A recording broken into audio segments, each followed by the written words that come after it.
And welcome into the Thursday edition, Robby and Rexrode, 102.5, 106.3 The Game. Robbie Stanley, Paul Kuharski, Nick Keyser here with you on this Thursday morning. We are live from Barrel House at Bridgestone Arena. The Nashville Predators open their season tonight as they take on the Dallas Stars. Puck drop at 7 o'clock, pregame at 6 o'clock here on 102.5, 106.3 The Game. We got a lot to get into on the program here today. Paul Kuharski will be with me all show long. Predators head coach Andrew Brunette will be with us at 7:30 on the program here today. Charles Robinson from Yahoo Sports for his weekly visit at 8 o'clock. And we'll be joined by Predators assistant general manager Scott Nickel coming up at 8:45. Taking your thoughts all show long on our phone and text lines, which as always are driven by WilsonCountyHyundai.com. PK, good morning. Good morning. Happy opening day. Happy opening day. You sound great. Yeah? Yeah, you do. Well, I got a little echo thing going on with the headphones. Do you? I'm going to have to figure out. So I sound great twice to myself. I will say the headphones sound a little bit better now that it's just me and you talking. But yeah, we're in a little bit of a situation about 5 minutes ago. That is true. And I can handle hearing myself loud, and you have a lovely voice. So we'll see how anybody else sounds. But so far, so good. Congratulations to your New York Yankees last night. I know it was a stressful time for you. It was a stressful time. That's why you have Giancarlo Stanton on your roster, as bad as he is, as much as he strikes out, as incredibly tortoise-like as he is because he can win you a game single-handedly, which is what he did last night pretty much. He was the offense with a home run and more. Stole a base, which is, I mean, Kansas City should just be the franchise up and fold. on. Kansas City is a very good base running team with a lot of speed. And the Yankees get a stolen base out of one of the four slowest guys in MLB. I don't care if you're not paying any attention to him there. I think you should still be able to throw him out with an eephus throw. But somehow he throws. So that's how good a night the Yankees had in a tight game. So in the driver's seat in that series, but it could go away fast. Garrett Cole didn't have great stuff in his first game. So you would hope in his second game he does. A little funeral tone in my house with the Phillies bowing out. Yes. And that's a double-edged sword for me because it upsets my wife and child. Yes. And also I'm a huge Mets hater, and they are as hot as anybody in this thing right now. They are. So I really need the winner of Dodgers-Padres to do some damage to the Mets. Did you watch the game on TBS or? I watched the game on TBS. Night? I mean, I say baseball into my remote control. It comes up. I cross my fingers. While there's that half-second pause, it comes up on TBS. I hit TBS, and boom, there it was on TBS. So I had no problems with that. I don't hate Bob Costas the way a lot of you hate Bob Costas, though I think he's gotten worse with age, and he was really bad last night. And the one thing he and Darling do, I don't know if he does it on purpose. I know you've got strong feelings on him. He creates a feeling of anticipation where there's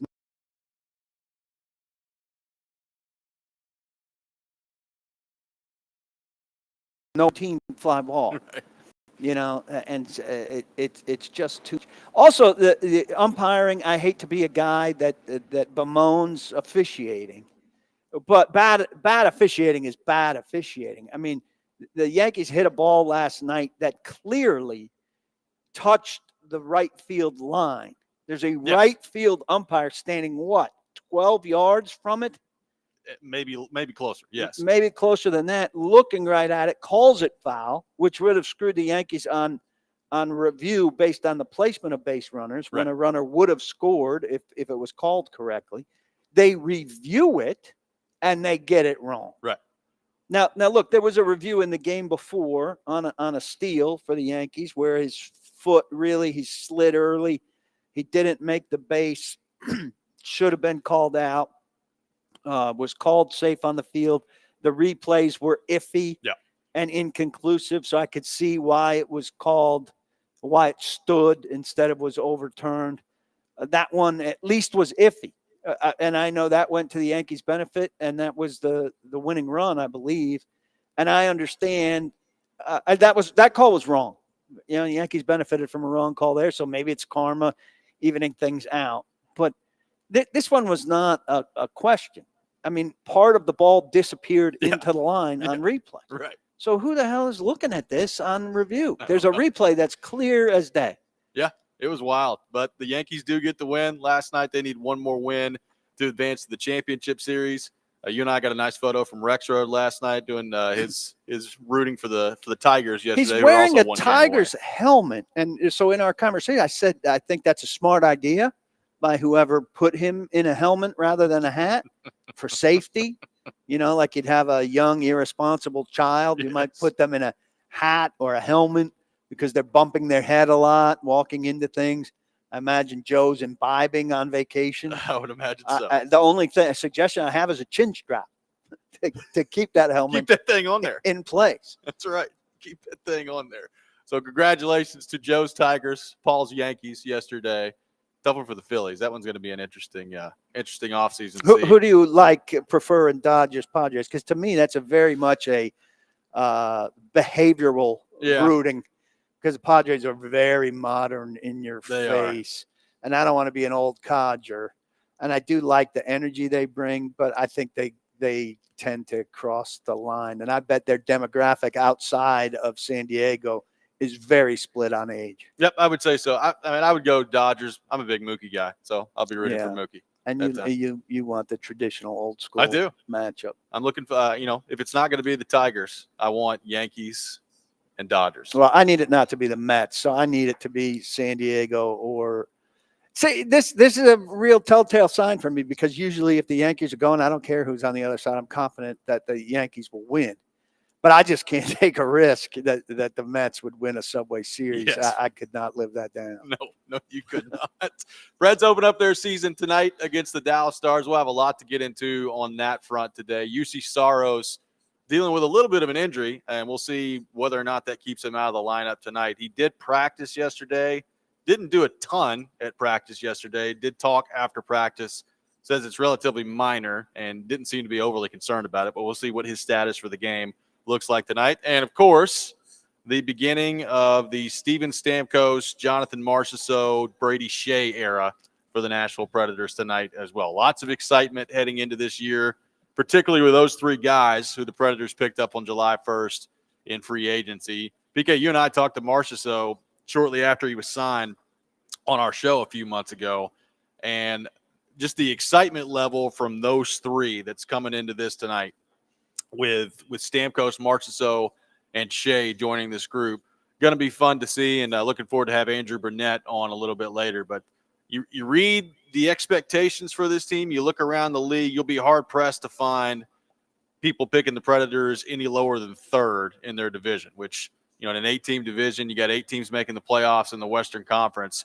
You're not going to find very many people not picking the Predators to be in the playoffs, and some have picked them to do some pretty serious damage in the playoffs so far this year. So kind of the new era of Preds hockey, PK, beginning tonight. Yeah, it's a long wait for those playoffs, and there's a lot of work to do between now and then. They have to make all this stuff come to fruition.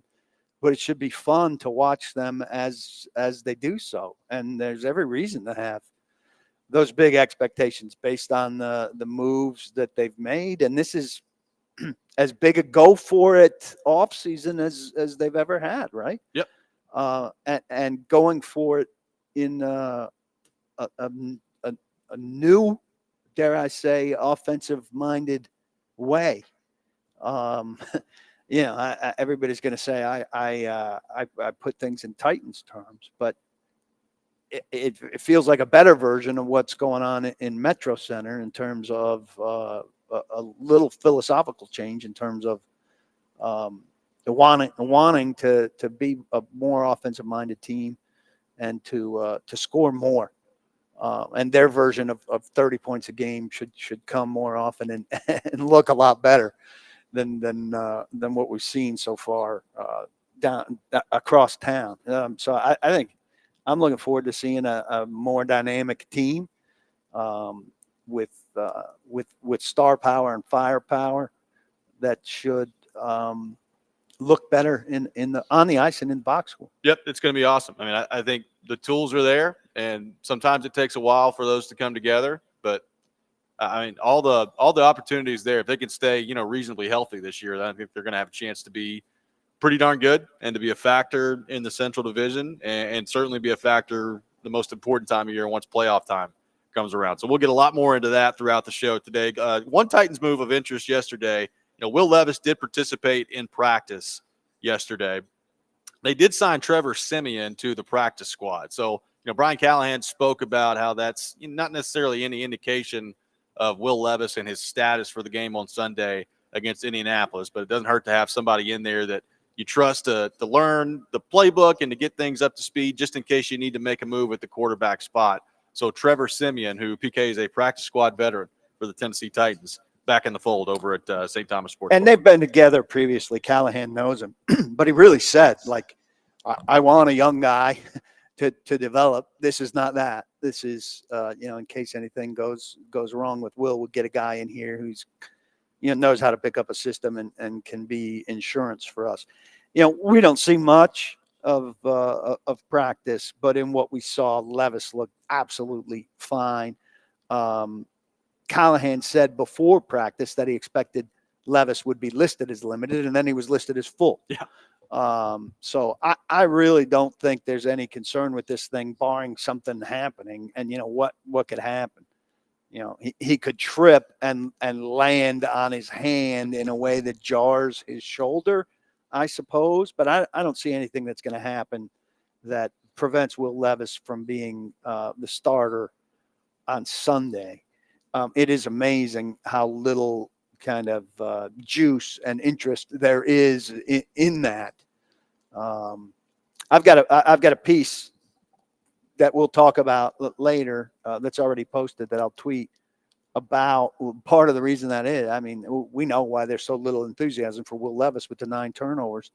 But the one thing last year was, every once in a while he'd make an amazing throw. Yep. How many amazing throws do you remember this season? I could think of maybe one, and I thought it was going to get picked. Yeah. The Jets game. And so, I talked to Callahan and to Levis and looked at some numbers about where are the wow throws. And I think what Will Levis said about it was rather remarkable. Yeah. So we'll talk about that. But that's another reason, I think you could swallow some turnovers for a second-year guy in a new system. If it was offset by some of these throws that made you go, wow, last year, those are AWOL. 615-737-1025 is our phone number, 615-737-1025. We are off and running today on Robby and Rexrode. We will get into Will Levis and the lack of wow throws coming up next. PK asked both Callahan and Levis about that yesterday at practice. We'll get into all that. This is Robby and Rexrode, 102.5, 106.3 The Game.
Welcome back in, Robby and Rexrode, 102.5, 106.3 The Game. Robbie Stanley, Paul Kuharski, Nick Keyser here with you on this Thursday morning. We are live from Bridgestone Arena.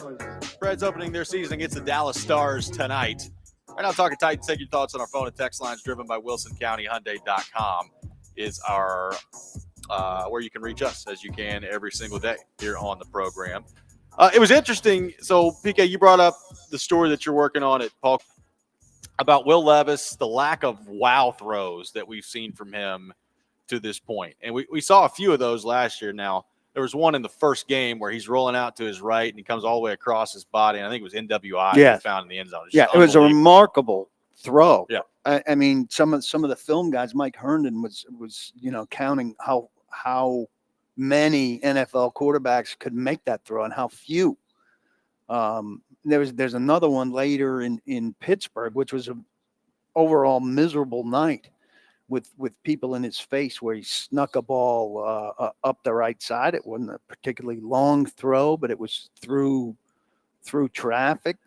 I mean, I think these throws that he made last year were the whole reason there was any enthusiasm about him. And I don't think that was just fan base. I mean, I think that's what Callahan had to have looked at and been excited about. But it seems like maybe not, based on the fact that they can't get anything going.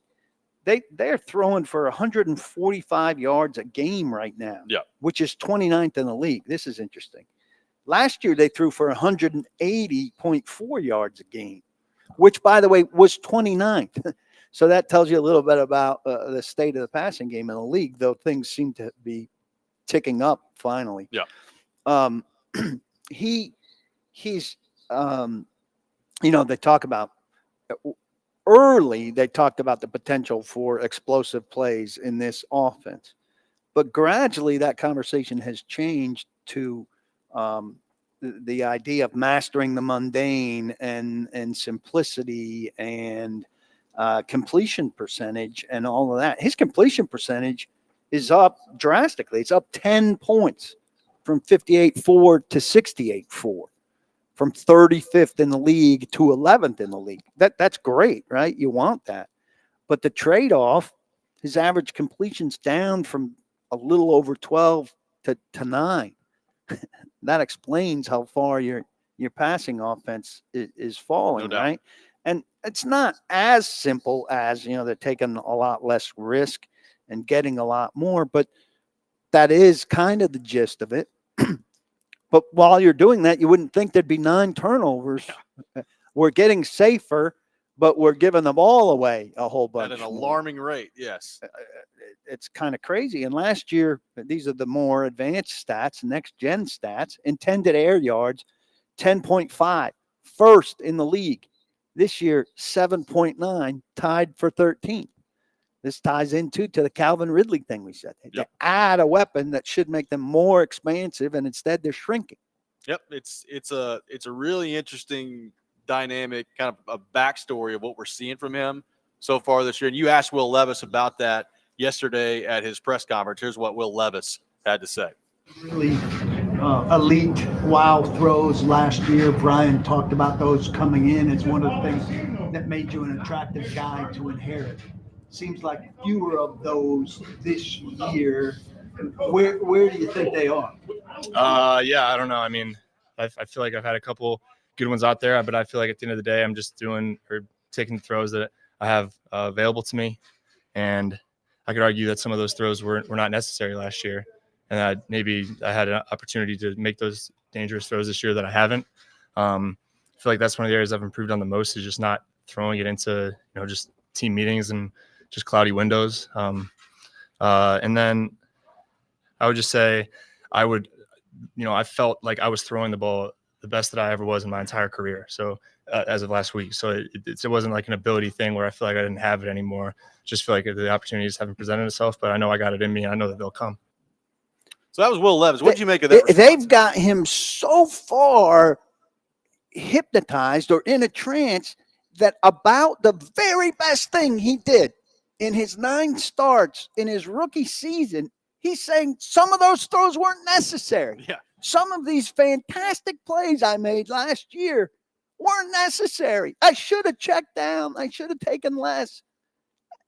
That's crazy to It's me. a little concern, and also like I understand what he's saying, and I get it. But when you talk about how I feel like one of the things I've improved on the most this year is like not making some of those dangerous throws and throwing the ball into team meetings. And you look at the turnovers he's got. Nevertheless, like, really giving the ball away Yeah. 9 times. So I mean, I guess he's kind of saying, imagine the turnovers if I were throwing into these cloudy windows and team meeting. I mean, he was a better quarterback last year than he's been this year. There's no doubt. Now, look, we have to give them some benefit of the doubt. I think it's a short, it's a small sample size, and Callahan emphasized that it's a small sample size, and maybe, and I think this is what they think. He's got to take a couple steps back in order to fight through this stuff and then come out the other end better for it. Right. I think that's the hope. Yeah. But it certainly seems like the disappearance of his best thing while you're getting through it and turning the ball over a bunch is disconcerting. And from a fan standpoint, hard to endure. So we'll take your thoughts on that. 615-737-1025 is our phone number, 615-737-1025. What do you make of the lack of wow throws, the lack of big plays from Will Levis this year that have not made up for some of the turnovers that we've seen the Titans roll out there? We'll take your thoughts on that. We'll also hear from Brian Callahan on that coming up next. Your thoughts at 615-737-1025 is our phone number. Our phone and text lines, as always, are driven by WilsonCountyHyundai.com. You're listening to Robby and Rexrode, 102.5, 106.3, The Game.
had a lot of people excited about Will last year, administratively, coaching wise here, were the occasional brilliant throws. No doubt. And that's, I guess you talked about some of those on tape when you arrived. Yep. Outside of maybe the 40-yard touchdown against the Jets that he snuck between two defenders, how many of those kinds of throws do you feel like he's made this season? Probably. I mean, again, small sample size too, but I think he made a couple. I think he made a few more over the course of the season last year. And we'll keep trying to find places for him to make those. You know, I thought that the throw that got intercepted against the Jets was an aggressive throw that you'd like to, had you come down with it, you feel pretty good about. He made a really nice throw to Calvin on a bench route in that game too, late in the game. Beautiful timing and anticipation, accuracy. And he's thrown a couple other balls that may not be as exciting as some, but are still really, really good throws. So yeah, I mean, we're still trying to find ways to unlock that too, and try to get more balls down the field, a little more explosive when we can. But yeah, those are the things that makes Will an exciting player, and got to keep finding ways to let him do that. So that's Brian Callahan yesterday discussing Will Levis. It is interesting because you hear that answer, and they have talked about, mastering the mundane and making things, simple for the quarterback and all those things. I think you could take it too far the other way, where you take some of the big play out of him. And also in that answer yesterday, Callahan talked about how you don't want your quarterback. And this was, I think in response to another question, you don't want your quarterback to lose that aggression, right? Like you don't want him to get to the point where the aggressiveness is just out of him and he's afraid to do that. I'm not saying that Will Levis is there, but it does kind of feel like there's some kind of backing off of those of what really makes his arm talent special and click that way, in terms of are they trying to coach that out of him too much at this point to master the simplicity of this offense? Kenny G on Twitter says, to be fair, I say wow in disbelief for many of the throws. That is true. Which I think is fair. Yeah, I mean, there's something to this idea that, I wouldn't call him a gunslinger, but he's being packaged in a new way that is not emphasizing some of what made him attractive. Now, Joe Burrow has one of the highest completion rates, and this transformation, I think, happened for Joe Burrow. So I think we need to look to Joe Burrow as the example. They're not treating him exactly like Joe Burrow, and everybody's different and all of that. And I don't think ultimately, the ultimate product would be Joe Burrow if they got Levis where they want him to be, or turned him into what they think he could be. But I think it's a similar path that they want to put him on. But I think Burrow got pretty good pretty fast. Now, Burrow's a more talented guy. Yeah. Burrow's number one overall pick in the draft, not the first or second pick of the second round, or third pick, I think. So, again, weaved into every conversation about Will Levis is the patient element. Yeah. It's a quarter of his second season, 4 games of his first year in this new system, under this new staff, with these new weapons. But let's start to see some acceleration towards that. And Callahan said multiple times in that answer, in a follow-up answer, and in more questions on similar themes, that they want to unlock is the word he used. So unlock suggests that he's been restricted by something. And the thing that Callahan seems to suggest that he's been restricted by is A, the lack of protection, and B, the play calling, not by Will Levis. So we know the protection's a problem. Leroy Watson, yep, I don't think is much of an answer, but Ojukwu is gone, probably to resurface on the practice squad. Watson is getting, probably half the snaps this week. Duncan has been jumped. So it's Petit Frere or Watson at right tackle. there's some enthusiasm about Watson on Twitter. I'm not sure why, but the protection's got to be better. We know that, and the play calling's got to be better. And Callahan's pretty open about that. And I think some of these play callers, his colleagues who've been ahead of him, were better faster. I mean, didn't Sean McVay come out of the gates? Didn't Kevin O'Connell come out of the gates? That's another story I should do, looking at the early success of the offenses of his peers. So what specifically with the play calling, what do you think has to get better from Callahan in order to unlock Will Levis? He keeps talking about unlocking Will Levis. Well, what does that mean from Callahan's point of view? Calvin Ridley, right? I mean, we've talked about it. We had a good conversation about it yesterday. A lot of people want to see, why don't you get the tight ends involved? Why don't you do this? Why didn't you do that? My philosophy, I think you agreed with me yesterday, would be to narrow it down and to really emphasize the most dangerous guys. And I think Ridley is clearly the most dangerous guy in terms of his ability to run deep routes, or his ability to get open deep, or his ability to take short stuff and run with it. So you got to do better than 9 catches on 19 targets. And then Hopkins' his ability to catch in the tight windows that Levis last year showed us he could throw into. And I would go heavy to those two. I would agree with that. Certainly I'd like to see Ridley down the field more often than we've seen it to this point, which, we've barely seen it at all. In the meantime, like when you're trying to figure that out, I would really like to also see him get the ball short and see what he can do with it after. Like how many times? Get the ball to him on a cross, or get the ball to him quick. Throw a bubble screen to him for all I care. Just get him the ball, and they've got him the ball 9 times in 4 games. That's not going to be a winning formula for them as they move forward here. And we talked about yesterday the opportunity against Indianapolis. Not that they're just scrubs out there, but it's not like they've got some legitimate pass rushing threats like we saw earlier in the year, and like you're going to see here in a couple weeks, particularly when they go up against Aiden Hutchinson here. I think teams can have done really well against their screens. So the one thing you need for screens is a good pass rush, and teams have certainly had a good pass rush against them. But I think that the back end also needs to hold with some concern that the ball's coming. Yeah. And there's not a lot of concern that the ball's coming there. So if you're reading screen and your people are ready for the offensive linemen who are coming out, and the secondary is ready to come forward, there's not a beat delay there where they're thinking that you're throwing over that screen. So I think they could do more to set that up, or to act like they're screening and to throw over it. Yeah, that's a good point. I think also, like when I'm watching Levis out there, is there a little bit of panic starting to creep in? And what I mean by that is, like, if it's not there on the first read, is he consistently moving along through his progressions?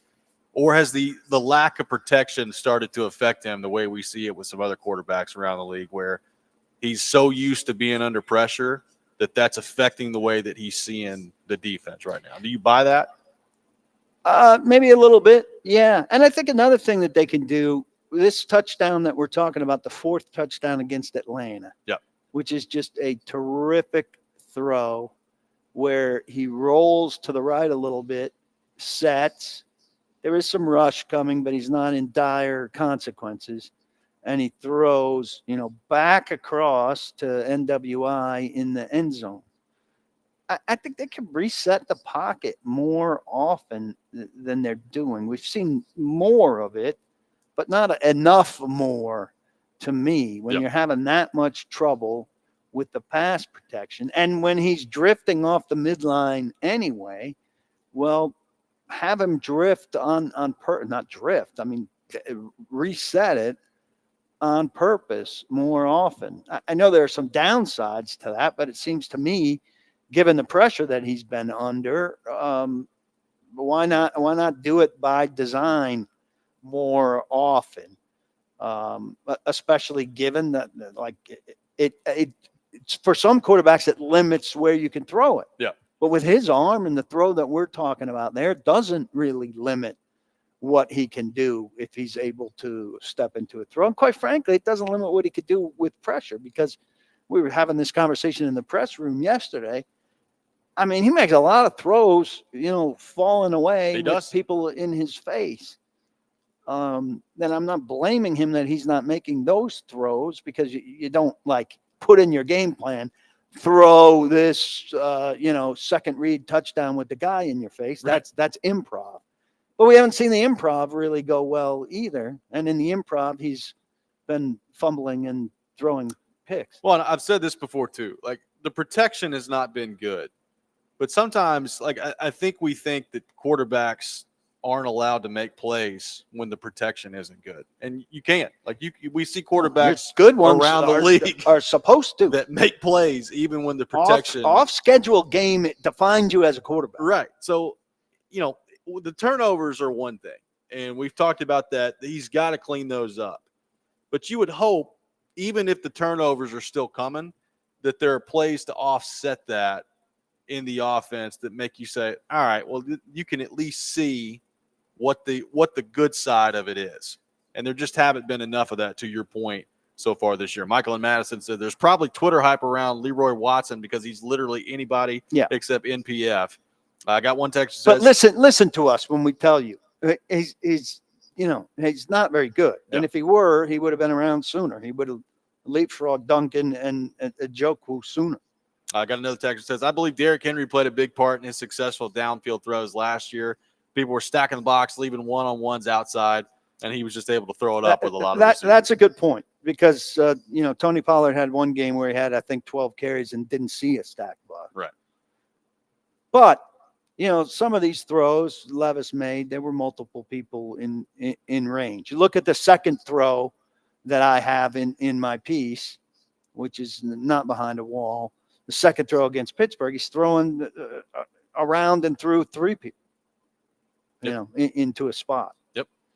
You can check that out, paulkuharski.com. The latest this morning on Will Levis, the lack of wow throws that we've seen. We'll continue to take your thoughts on that. We'll have the best and worst things in sports coming up next as well. We'll take your best things, your worst things on our text line driven by WilsonCountyHyundai.com. All that coming up. Predators head coach Andrew Brunette will be with us on the program at 7:30, and Charles Robinson will be with us at 8 o'clock. Check out Nashville's best deal of the week. It's Fog Street Lawn Club. Get half off a $30 gift card now at theGameNashville.com/deals and dive into the ultimate rooftop experience. British lawn bowling, scrumptious bites, and premier soccer pub vibes. Get half off a $30 gift card to Fog Street Lawn Club now while supplies last. We'll have the best and worst things in sports next. Robby and Rexrode, 102.5, 106.3 The Game.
The best and worst of the sports week, now on Robby and Rexrode. On ESPN. 102.5 The Game and the Game Nashville app.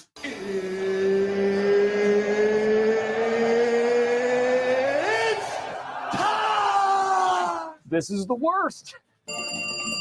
You look like you're feeling sorry for yourself. You believe in miracles? Yes! Unbelievable. He's one of one. He is him. This is a Coke bottle. It's not a crystal ball. When I woke up this morning, I was feeling pretty dangerous. Okay, let's go. It is that time of the week, time for the best and worst things in sports. We'll take your best things, your worst things on our text line driven by WilsonCountyHyundai.com. Paul Kuharski, kick us off with your best and worst things in the world of sports. Well, my best thing has a bad side to it, but it's Rafael Nadal announced his retirement at 38. So he's going out on his own terms. His game has faded. 22 Grand Slams, part of a glorious era with Federer and Joker. An era that unfortunately didn't involve anything American, so didn't get the attention that it deserved, but some glorious tennis, and by all accounts, a terrific guy. And we know he played some excellent tennis and did a lot to elevate the game internationally, at least, if not here. And it's a shame that we didn't have more of a stake in what was going on with the three of them. Left a huge mark. So congratulations to him as he bows out on his own terms. The worst, I had multiple choices, but I'm going to go with Jim Trotter, who I think had the NFL in a real difficult position with this lawsuit, and who sounded determined to stick with it. I mean, they clearly let him go from NFL.com, NFL Network, because he was pressing them on minority hiring over there. And he's in a unique position to do it. And settled this week with the NFL making a donation, at least get in a position where we get to know that number, which I think is pretty hefty. If we get to know that number, then we know how much it, quote unquote, hurts the league. And even a big number doesn't hurt the league that much. Jim is big on HBCUs. He went to Howard. And so he's going to be able to put kids through school. And he had a scholarship for his last 2 years that was very meaningful to him. So I'm sure this feels like a satisfactory conclusion for him. So you can't begrudge him that. Sure. But he had the league in a rough position, and it would have been really great if he could have seen this through, where we would have seen the league squirm publicly and seen a verdict against them. Well said. Nick Keyser, your best and worst things in sports. Yeah, obviously the one theme from this week is Vanderbilt. But I do have to give a mention to the MLB postseason. The Mets, after an 89-73 season, are back in the NLCS for the first time since 2015. So pretty cool for them. And I guess all the Grimace lovers out there, because that's some weird superstition, but okay. I've seen that. Yeah. About to end. To end. I sure hope so. Worst thing in sports. Not Grimace, the Mets. The Mets are about to end. Oh. Grimace lives on. Okay. All right. Worst thing in sports. And Robby, I know that you've talked about this a lot this week, but Tennessee's offense was just completely lackluster. I am worried about them playing against Florida until I actually see it in action. They were definitely concerning. Just Nico could not make a great throw whatsoever. Talk about, what we said about Will Levis. Same thing for Nico from last week. They've got to do better this week, fellas. I'm looking for them to bounce back, but I guess we'll find out. Yep, my best thing in sports, hockey's back, baby, and I'm excited. And it's, beyond just the Predators. I think the game is in the best spot that it's ever been in. You've got a lot of star power in the league, a lot of offense in the league, some growing personalities, which I think this league has needed for a long time. Quite frankly, they've been way too boring for way too long with some of their personalities. And look, the main personality in the game is Connor McDavid. He's still boring. At least he did the Amazon Prime series where you got to see a little bit of a different side to him, and you got to see, put somewhat of a face to the hockey player, and he showed a little bit of personality there, so that was good to see. But I think the game's in a great spot. I think Predators fans should be really excited for this season. I think they're going to be a really good team. If they could stay healthy, I think they've got a chance to really make some noise here. So hockey being back tonight, my best thing in sports. My worst thing, and I kind of feel like league-wide they're not getting enough criticism. The Cincinnati Bengals are 1-4, and if you look at their roster, there's absolutely no reason for that to be the case. They're 1-4. They had that game won against Baltimore the other day. Joe Burrow played great, and to screw up the field goal in overtime to the degree in which they did, and then allow the Ravens to go right back down the field with Derrick Henry kick the game-winning field goal on the other side. They've had 2 games this year where they have basically snatched defeat from the jaws of victory. One against Kansas City and then one against Baltimore. I look at their roster, I look at the way they play, PK, and I still think that there's plenty of talent there. There's plenty of ability, and I'm not totally writing them off at 1-4. But 1-4 is a heck of a hole to try to climb out of. That was a very consequential game for them the other day that they let get away from them against Baltimore. And I feel like people are just like, well, yeah, Cincinnati's 1-4. They're not getting the criticism that they deserve around the league. Yeah, they're a bad football team right now. And the offense has come around, really. A lot of it's on the defense and then the special teams, which absolutely destroyed that game. And I don't see how you don't look back at that game all season and see it as the thing that undid you. Because they could have come out of that tied with the Ravens in the standings, and they should have. And that's a big separator right there. And this is from somebody that picked the Bengals to go to the Super Bowl. Yeah, I picked them to I win might the have Super picked Bowl. them to win it. I did pick them to win it. I can tell you. I picked them to win, and I'm feeling dumb about that right now. Chase on the text line, best thing in sports. We get to see another rookie quarterback in Spencer Rattler, who Vols fans know all too well. And we will be seeing Spencer Rattler start for the New Orleans Saints this week with Derek Carr dealing with his injury. William from Madison says the best thing in sports, 40-35. We all know what that is. Yeah. Alabama or Vanderbilt taking down Alabama. Worst thing in sports is nothing. Still living on cloud 9 from the Vanderbilt win this week. I've seen that a lot from Vanderbilt fans on the text line. Travis, best thing in sports, it's freaking hockey time, baby. The worst, nothing. The NHL and the Preds heal all. We'll continue to take your best and worst things on our phone and text lines driven by WilsonCountyHyundai.com. We'll continue the conversation on the Titans come up next. We will get into the Predators and what expectations should be for them as they open up their season tonight. Coming up next hour as well. And Predators head coach Andrew Burnett will join us at 7:30. All that coming up. You're listening to Robby and Rexrode, 102.5, 106.3 The Game.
Hour number 2, Robby and Rexrode, 102.5, 106.3 The Game. Robbie Stanley, Paul Kuharski, Nick Keyser here with you on this Thursday morning. We are live from Bridgestone Arena. The Predators with their season opener tonight as they take on the Dallas Stars. Puck drop at 7 o'clock, pregame 6 o'clock here on 102.5, 106.3 The Game.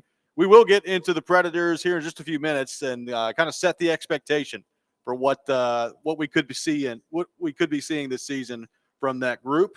Predators head coach Andrew Burnett will be with us at 7:30. Charles Robinson from Yahoo Sports going up in the 8 o'clock hour. We'll get into the Titans and all things NFL with him. So, PK, I tend to try to be one to not overreact to anything when it comes to, hot takes and all that stuff, especially early in the football season. Now, having said that, you've now had the bye week. You've had an opportunity to look at some things as a coaching staff. You had an opportunity to do some self-scouting and to now moving forward make some adjustments, be that with alignment, be that with personnel, whatever the case may be. And my stance on what we've seen to this point on one particular phase of this football team moving forward now is this. You've had 2 punts blocked. You've had another one in Miami that came within basically an eyelash of being sent the other way and having a third blocked. I try not to be that guy and to overreact, but if you get another one blocked this year, and if this continues to be a problem moving forward here, somebody's got to get fired. Like this is the National Football League, and I know that this is the first year with this coaching staff. I've never seen anything quite like what we've seen through the first 4 games, trying to protect the punter. And I would hope that in the bye week, Colt Anderson did nothing but try to figure out a solution to protect the punter, get the punt off, and make sure that you're not having any of these issues again as the season goes on. They've had enough punts blocked this year to last them for the next decade. And if it continues to be an issue as it has been through the first 4 games, then all bets are off to me. Like it's been ridiculous, and that needs to be fixed immediately, starting against Indianapolis on Sunday. Yeah, and it's interesting that you say, well, it's not schematic. It's guys, an individual guy missing a block. Well, look, it's on that guy first and foremost, but that guy needs to be coached how to make that block. Yes. And if a number of guys continue to fail to make that block, well, who's responsible for that? That guy has to be prepared to make that block. That guy has to be know the technical things that go into making that block. And if you have repeat offenders doing similar things and failing to make that block, yes, something's broken in the system there. So I would agree. And I would think that Amy Adams Strunk would get involved at that point if it happens again. It's just a ridiculous trend. I would like to think it's settled down now. It was easy for them to kind of say the one that happened, the deflection wasn't a deal because it didn't turn into anything in terms of affecting field position, really. Sure. Came pretty darn close, though. Yeah, and that's one thing for it not to mean much if it hadn't been happening on a regular basis. It's another thing when it has been happening on a regular basis. So special teams outside of Nick Folk and Stonehouse, your 2 specialists have done fine. And Folk was terrific in Miami. But otherwise, it's the same old thing. There's nothing special about anything they do in terms of returns or coverage. And the punt blocking rears its head, and there doesn't seem to be any real determination to get better at it. It seems to be an acceptance of their limitations based on their personnel. Yes, and that to me is a problem. And look, at this point, like, I can probably live the rest of the season with you not being all that dynamic in the return game. Like, that's been the case around here for a long time. As long as you take care of the football and don't start fumbling the ball or dropping punts left and right, I can probably deal with that, although the expectation should be more. The punt block stuff, I've never seen anything like it at the NFL level. Like, and I know that the personnel, I mean, you've talked about this. Like, the personnel shows up when you don't have quality depth that shows up on the back part of your roster, and it shows up on special teams. I think you're seeing some of that. Having said that, there are teams that have had worse rosters than the Titans and worse depth than the Titans that have figured out how to not get their punter killed and get the punts blocked to the degree in which that's happening right now. I mean, you're a fan of a team that's had very bad special teams. Correct. For a long period of time. So what are the Packers special teams being bad look like compared to the Titans with this punt blocking issue? Well, it's mainly been like punt coverage and kickoff coverage. They've had a tough give up time returns. getting people on the ground and getting returned on. And it's been a little bit better this year, but that's been traditionally the issue, has been covering kicks and covering punts. It hasn't been getting, 75 punts blocked left and right like the Titans are right now. Which, again, I just don't – I don't know how you continue to allow that to happen after the first one, much less the second one. But now that – especially that you've had the bye week and you've had an opportunity to take a look at some things. And, look, I know that they just didn't sit there in the bye week and study film for 6 days straight. They got out and got away from things, and I have no problem with that. But you better have gotten that fixed in the bye week. That cannot be an issue one more time this year. No. And they need certain things to trend up unquestionably. And Yes. that's top of the list. Top of the list, that protection and general offensive productivity, and then defensive takeaways. So I'd say you can't get a punt blocked. You've got to limit sacks and pressure in a much better way. Yeah. You've got to string together more drives, and you got to win turnovers or get at least a wash in turnovers. You can't be behind the turnover equation to the degree that they've been. If they can make progress in those areas, they can compete. Even with a Buffalo or a Detroit, they can be in games. I don't know if they can win them, but they can be in them. And they certainly can beat the Colts. The thing that scared me about the Colts is this spread. When I see a spread like that, I say, well, when the spread's off like that, then usually I go in favor of the direction that it's off. Well, just in general, too, for the coaching staff. Like, there's not a scenario to me where the Titans are moving on from Callahan and all that stuff this year. And I don't think anybody really is even talking about that. But, you do need to see from where they started this year to the time they get to the end of the year, there needs to be improvement. You need to feel good about your coaching staff at the end of the year in terms of their ability to take what they have and continue to build and improve upon things as the season goes along. And I just don't know through the first 4 games whether we've seen enough improvement. Now, some of that has come on the offensive side of the ball, and Brian Callahan's talked about that. The play calling with them, I think, has to get better. But this coaching staff needs to show that they can develop some of these guys, and that there's, you're taking what you've seen, you're adjusting to the strengths and the weaknesses that by now I think you should have identified what those are and how to offset some of those weaknesses, how to build on some of those strengths. And now you need to see them do that as the season goes along here. And I think that's going to be kind of the test of, beyond just the win-loss record, that'll be the test of the coaching staffs. How well do they do those things? How well do they build on the strengths that they have? And how well do they find a way to offset some of the weaknesses they've got with this roster as the season goes along here? Who's clearly gotten better? Latham has clearly gotten better. Sweat. Right? Yeah. Sweat has clearly gotten better. That's a great sign. I think Radens is probably getting better. I would agree. All right. Sebastian Joseph Day, I think, has gotten better. Murray, maybe. Ernest Jones, definitely, and which is a settling in thing. I think Ernest Jones is a good player. Yeah. So he's getting comfortable. he now. could have been good from day one, but he was adjusting to a new setting. But I don't think Ernest Jones is going to be a guy who gets much better. I think he's a good player who's gotten better because he was settling into a new situation. Jarvis Brownlee has gotten better. So there are your 3 draft hits. Your first and second round pick, and Brownlee's a fifth rounder. Yep. Who's done very well for himself.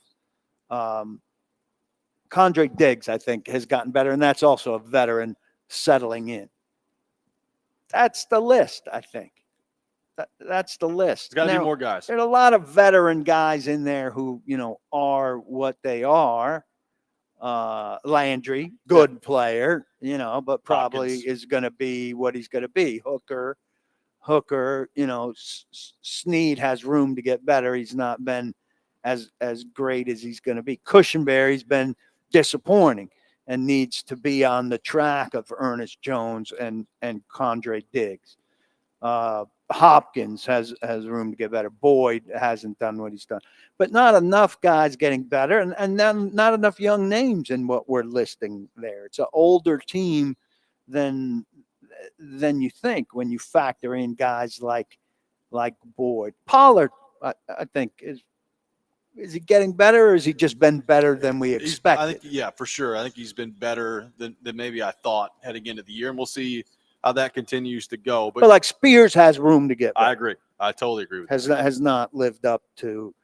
We haven't seen the explosiveness out of him. And the quick dardiness. I'm picturing kind of a preseason Spears that we haven't seen yet. Not enough guys playing to their level simultaneously on this team, and that's part of the problem. Well, that's part of the problem. That's part of the coaching staff's job, is to get that to be the case as the season goes along here. So now that you've been ideal, it's not that you've got a complete picture of what you are as a football team. But I think you got a pretty good idea after 4 weeks of where you're good and where you're bad, and how to build on that or build away from that as you move forward here if you're Brian Callahan. And now we'll see how they handle that. Coming up next, it is the season opener for the Predators tonight as they take on the Stars. A lot of anticipation for this team. What is fair? What is not fair in terms of expectations for the Predators as they get things started tonight against the Stars? We'll get into that coming up next. You're listening to Robby and Rexrode, 102.5, 106.3 The Game.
Tune in to 94.9 The Fan this Saturday at 6:45 for our college football game of the week. It's Vanderbilt taking on Kentucky, presented by Twin Peaks Restaurants. Take your tailgate to Twin Peaks, home of 29-degree drafts and wall-to-wall sports.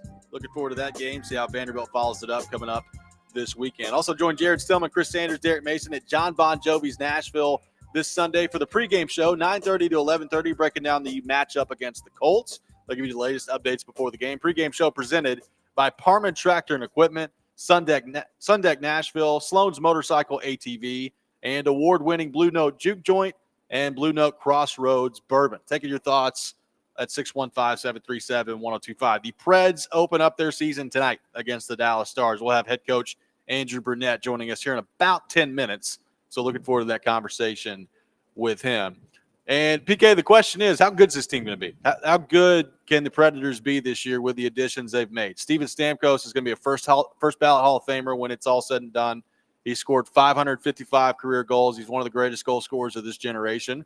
And now he joined your team after scoring 40 goals a year ago. Jonathan Marchessault scored 42 goals last year. Philip Forsberg scored 48 last year. Roman Josi puts up, at this point, 70, 75, 80 points a year as a defenseman. So there's a lot to like in terms of the offensive firepower that the Predators now have at their disposal.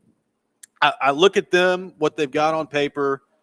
I still have questions about Tommy Novak, who's going to start tonight playing with Stamkos and Marchessault.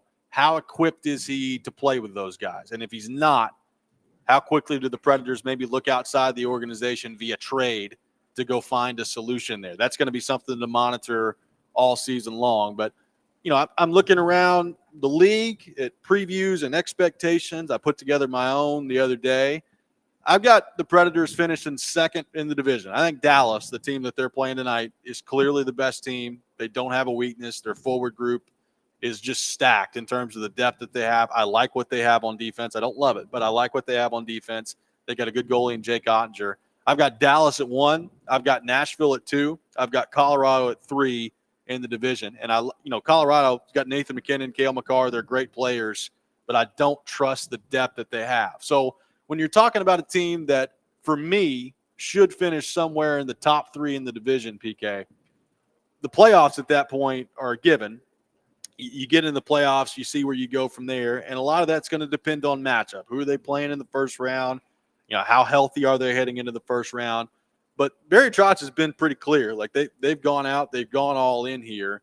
And I look at the age of some of these guys, PK, whether it be Stamkos at 34, Jonathan Marchessault at 33, Roman Josi's 33, Philip Forsberg's 30. Like, they got a lot of guys that are right there, either directly in the middle of their prime or maybe on the backside of their prime, that are still good players. But the window here kind of feels like it's 2 years, maybe 3, to compete for a championship. So then the question becomes, how equipped are they to do it? I think they're among the handful of teams, maybe slightly more than a handful, that look at their team this year and they say, we've got a legitimate chance to go win. You got a legitimate chance to go win a championship. So expectation-wise for me, PK, playoffs are a given, and I think you at least need to win a round, which they have not done since 2018. And then after that, there's a lot of things that factor into it from a matchup perspective. But this is a team that needs to be dangerous come playoff time this year. There's no excuse not to be. Do they need time at the start of this to gel? Is there going to be a conversation about that if they don't come out of the gate hot? And how patient are people going to need to be, or how patient are people going to be willing to be? I think there's some time. I think especially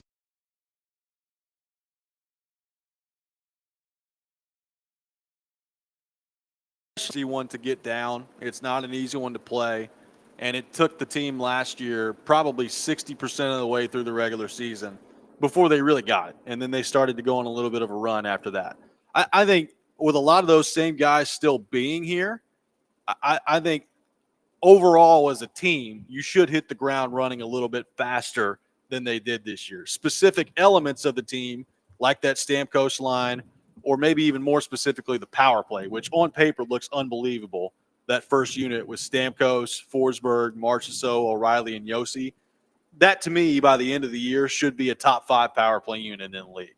But I think that is probably an area where that will take some time. I would be surprised if those guys on the power play are effective right out of the gate tonight. I think it's going to take some time to build on that process there.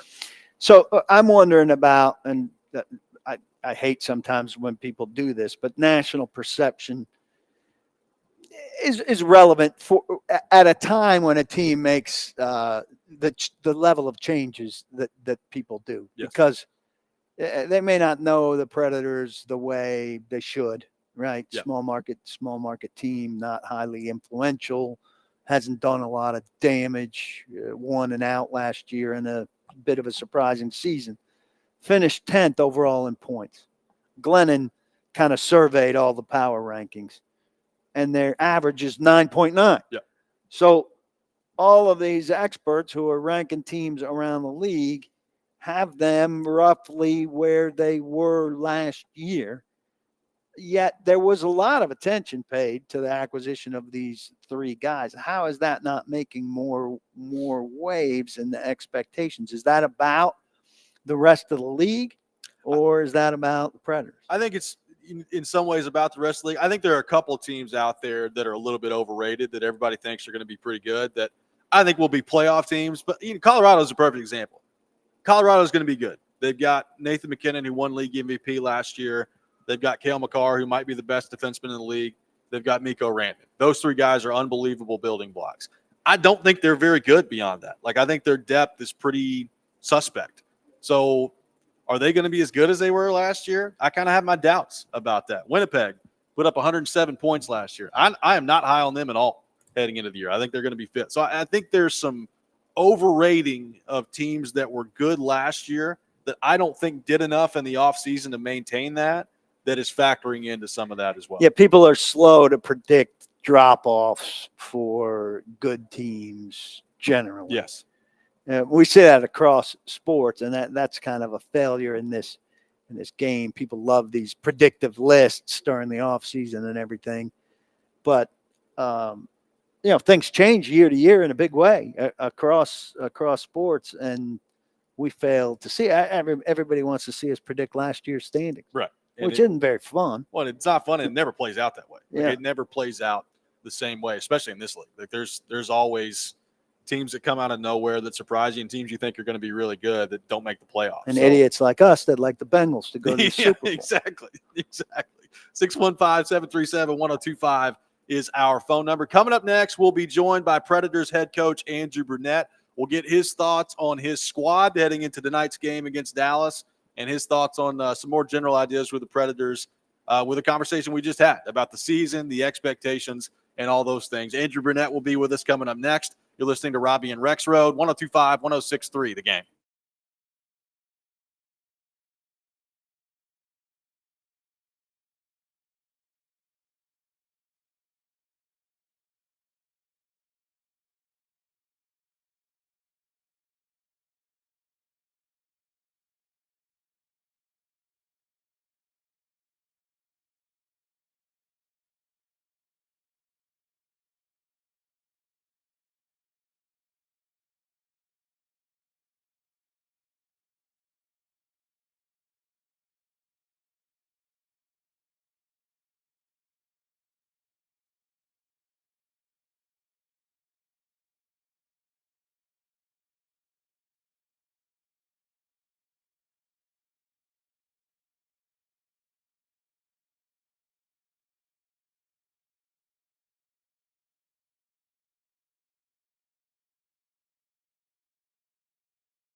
Welcome back in. Robby and Rexrode, 102.5, 106.3 The Game. Robby Stanley, Paul Kuharski, Nick Keyser here with you on this Thursday morning. And we are pleased to be joined by Predators head coach Andrew Brunette as the Predators prepare for their season tonight, their season opener against the Dallas Stars. Puck drop at 7 o'clock. Andrew, good morning. How you doing? Good morning, guys. Doing great. Awesome. Appreciate you taking time to be with us. We talked kind of all week leading up to this just about expectations and how you manage those. And you talked about your expectation is to get to the work and to manage each team, each game day by day. What's been kind of your process and the buy-in from this group on that, as you know how much talent you've got on this team? What's been the buy-in that you've seen for your group on that so far? Well, I think they bought in that it's going to be hard.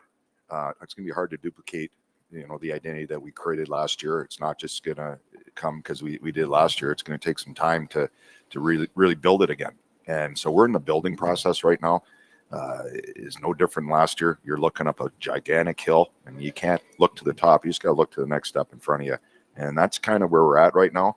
But I think the buy-in to the group is they understand that it's going to be hard, and they're kind of embracing a little bit of that pain that it might take here to get us back to where we need to be.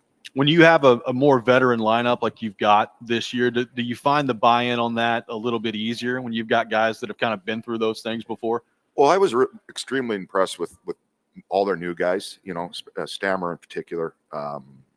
He's a Hall of Famer, scored millions of goals. To come in and to embrace the work that we put into to come in, and they all did.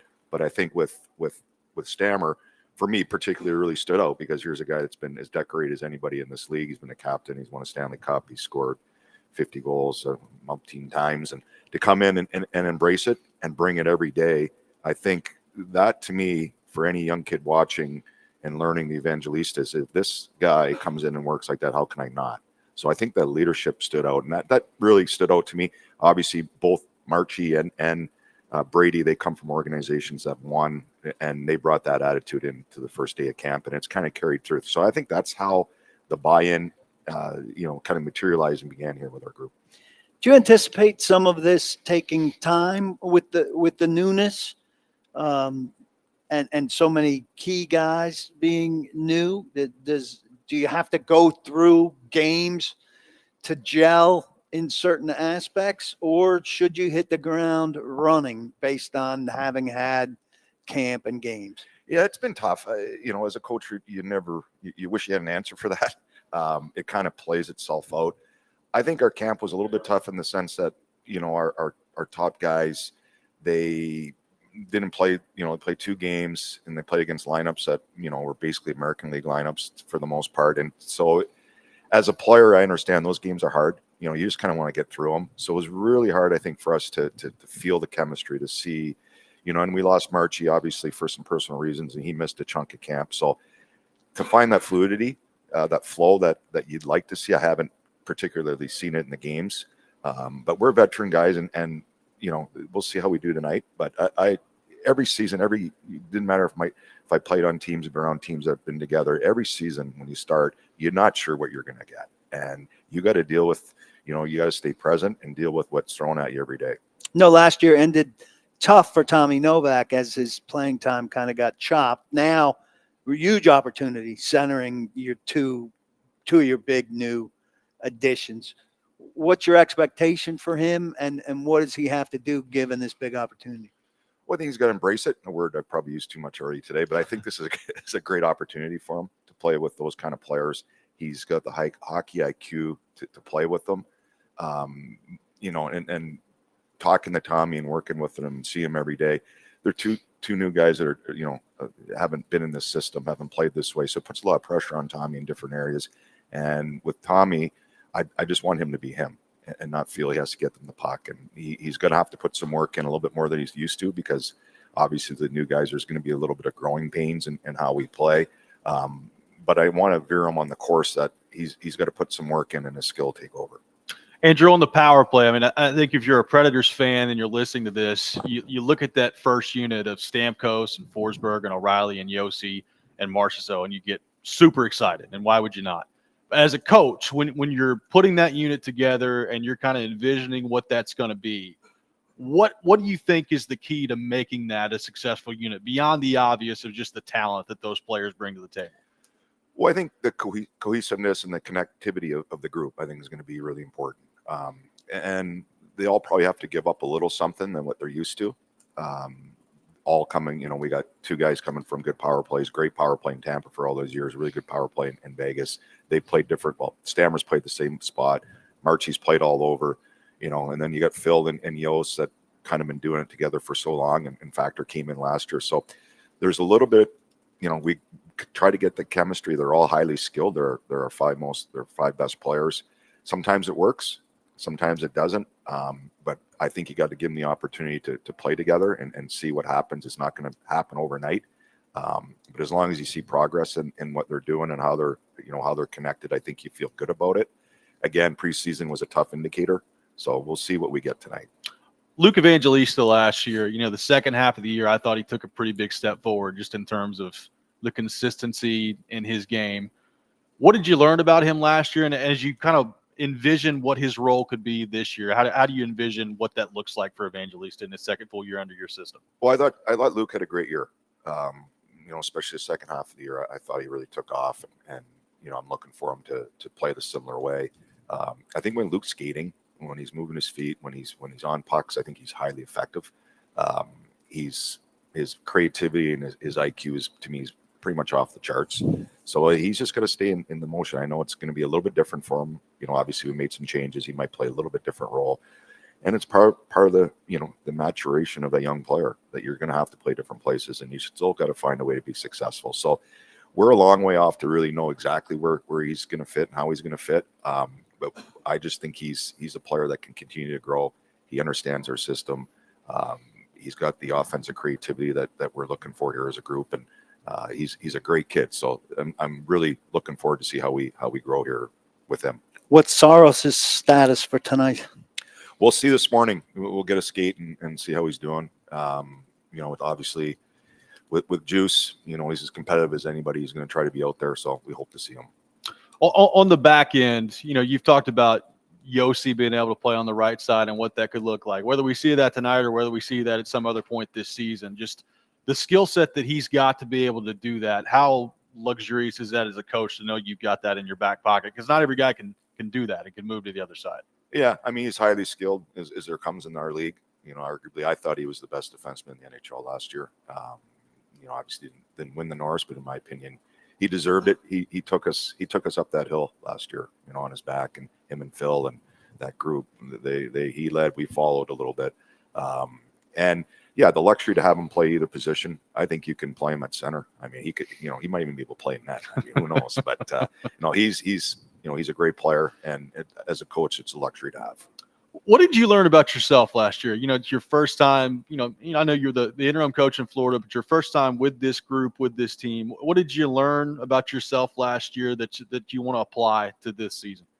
Well, I think you're always learning, you're always growing. There's certain things definitely I could do better. Absolutely. I think communication could be a little bit better than it was last year. I think understanding, the player, getting used to the player, growing with the player.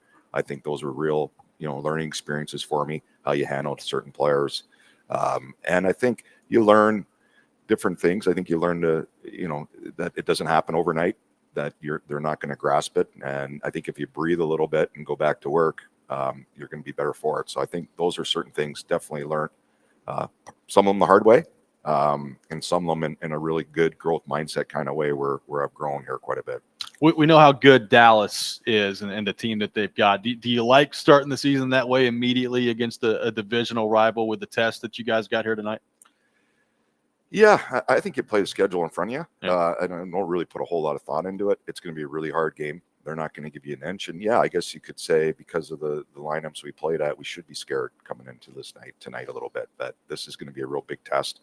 Last time they're in here, they drubbed us pretty good. We know what kind of team they were, a point off winning the President's Trophy, I believe. And Pete DeBoer's teams all play the same way. It'll be a similar kind of game. It's going to be a hard game. And hopefully it gets us up to speed right away, because we've, like I said, a little bit in the last game in the preseason, we weren't quite where we're supposed to be. And tonight, if we're like we were Saturday, it'll be a long night. Long day of waiting for you. What time did you get here? I got here about before 7. You know, I was up before 6, and usually game day I like to do the Peloton, so did that, and you know, try to catch up a little bit of the news, and here to watch a little bit of the Dallas power play here or penalty kill here this morning, and trying to pick away at that here. Will you catch a nap later? Usually try to. You know, the first game's always a little bit little jittery. I usually try to read in the afternoon. You know, last year I read the Washington book.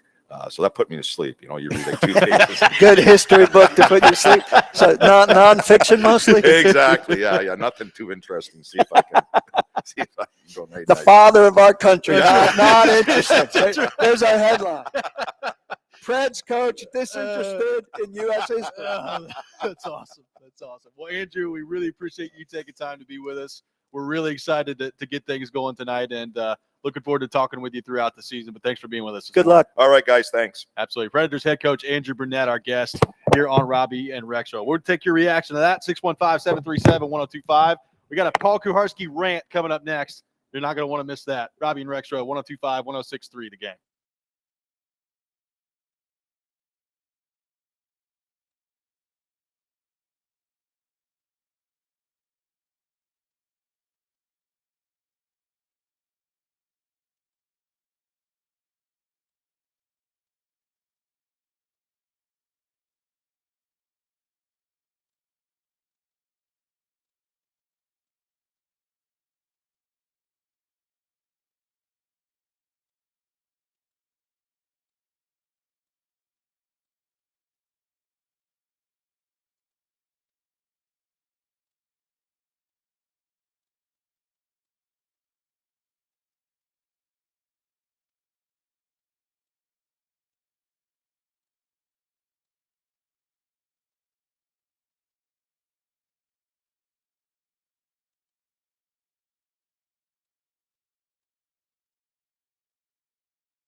Sometimes he wakes up on the wrong side of the bed.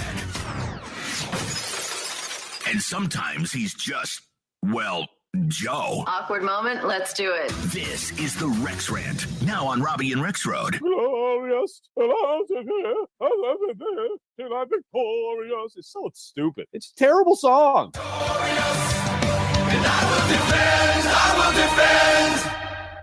is that time of the day here on Robby and Rexrode. Time normally for the Rex Rant, but today, Paul Kuharski taking over for the Rex Rant. PK? I'm confessing that I like Glorious. I mean, during that Preds playoff run, when I, was full-time radio guy, I worked with David Reed, who is a wrestling guy, and we cranked that puppy up, and we had a big time with it. It had its time and its place. I don't know that it needs to live forever, but Tell Rex I hear that, and it brings me back to that time and place, and that's what music's connection with sports does. On to my rant. Listen, I'm a sucker, right? I'm a sucker. I think a lot of us are suckers when it comes to social media advertising. And I spent a lot of time on Reels. They call it doom scrolling. I don't know that it's doom. It brings me some happiness, I finish my long day of work, and instead of having a cigar and a bourbon like adult men of days of yore did, I'd scroll. I scroll and I see some interesting stuff, some educational stuff, some comedy stuff, some marriage advice stuff, and some advertising. And I've got bags under my eyes, Robby. I've got bags. And Lumen broke me down. They broke me down. Oh, boy. $7, you get a little sample kit of 3 products, one of which is really supposed to get rid of the bags under your eyes. Check out the bags under my eyes. How do they look? They look better. They look no different than they looked before. But for $7 shipping and handling, you could get this little test kit from Lumen. And I looked at the advertisement enough that I finally broke down, and I spent the $7 to get the little test kit. So there's a little, container that you pump, and you put a droplet of the stuff under your eye each night. And they say, by the time you use this tube, you'll see miracle results on the bags under your eyes, and then you'll buy more Lumen. Sounds like a good deal. So I take the plunge on this. But do I read the fine print? No. Who does? None of us read the fine print. The federal government needs to deal with fine print. This is the root of my rant. There's too much fine print. First off, I've got reading glasses already, and they don't do enough for me to read fine print. So all of a sudden, I've got a $39 charge on my credit card from Lumen. And I'm told that my package is on the way. What package? I got this little package with these 3 little containers. Now I've got a package coming for $39. So I begin to investigate the process to cancel this Lumen subscription that I apparently signed up for with my little test case. I'm telling you, I went through 8 screens. You sure you want to cancel? Here's another offer, blah, blah, blah. Still want to cancel? Well, while you're canceling, you could sign up for this other discounted package. Okay, we understand you want to cancel, but what about this? Here's our sister product of beet juice. Just on ginger and juice. On and on and on. No, I would have got ginger juice. I mean, it was I've been through some cancellation processes now. This was the most intensive attempt to keep my membership to keep me that I didn't sign up for in the first place. I wrote an email. I mean, you want to hear me cancel with Comcast when this is coming I up. do. I should read you the email. But so finally, they said, like, we can't stop the order because it's already on the way. But here, they finally bowed down to me. They're like, here's how you could send it back and get refunded.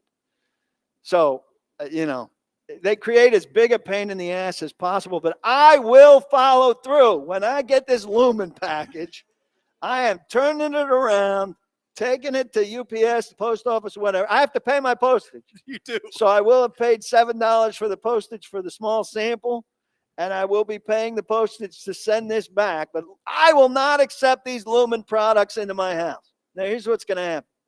I'm going to send this back. I'm going to finish using the small tube of Lumen that will probably take me 6, 8, 10 weeks. The bags under my eyes are going to disappear. Bring me the membership and then I'm going to sign up for the $39 membership.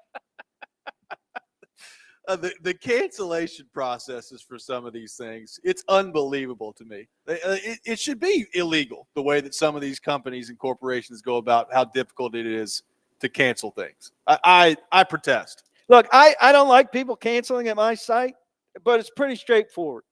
And people will occasionally, people shockingly, leave my site. If you want to leave my site, sometimes people will email me. I'll say, I can't do it. You have to do it through PayPal. Here's a link to PayPal and how you cancel. Right. Boom. Straightforward. And it's pretty straightforward to PayPal. You go to this and you click a button and boom. That's it. I mean, I don't want you to have to stay because I'm tricking you into staying. Like, I want you to want to stay. Yeah. You either want to pay for it or you don't want to pay for it.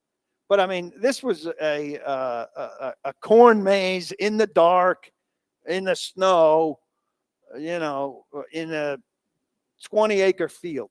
I mean, it is unbelievable. You now realize that for the next few weeks, we're going to have to get updates on my bags eyes under your eyes. Well, some nights I forget to put it on, so I'm losing the consistency, which is a problem. You need, Robby, with your skincare, this is the fine print to be very consistent. No, I mean that's obvious. That part, everybody knows. But you know what? This isn't going to do. What's that? This isn't going to prevent me from buying the sunglasses that I've been looking at, or these white leather sneakers that look really good. So you're an advertiser's dream, is what you're saying. I mean, I am for internet privacy, but I like that the advertising is targeted to exactly what I want. I'm really conflicted. Man, 615-737-1025, our phone number. By the way, Brian on the text line with some complimentary words for PK. About my eye bags? No, it says last few days are just a reminder that PK still has his fastball. He's not just a football guy. When he's engaged, he asks some really great questions. Great interview with Coach Burnett, both of you. That's from Brian on the text line. Hey, checks in the mail, Brian. I appreciate that. And I hope you're a member of paulkuharski.com. And if you are, I got some facial cosmetic products that might come as a bonus. As you can imagine, people very much enjoying this on our text line, driven by Wilson County Hyundai. Lumen. Avoid it. Read the fine print. Go with Noxzema or yeah. I think you're safe with over-the-counter products. Yeah. I don't think you need to do the mail delivery.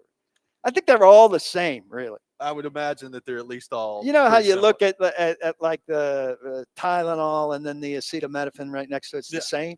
I think that's the same with everything that claims to take care of eye bags is a version of the same thing. Coming up next, we'll be joined by Charles Robinson from Yahoo Sports.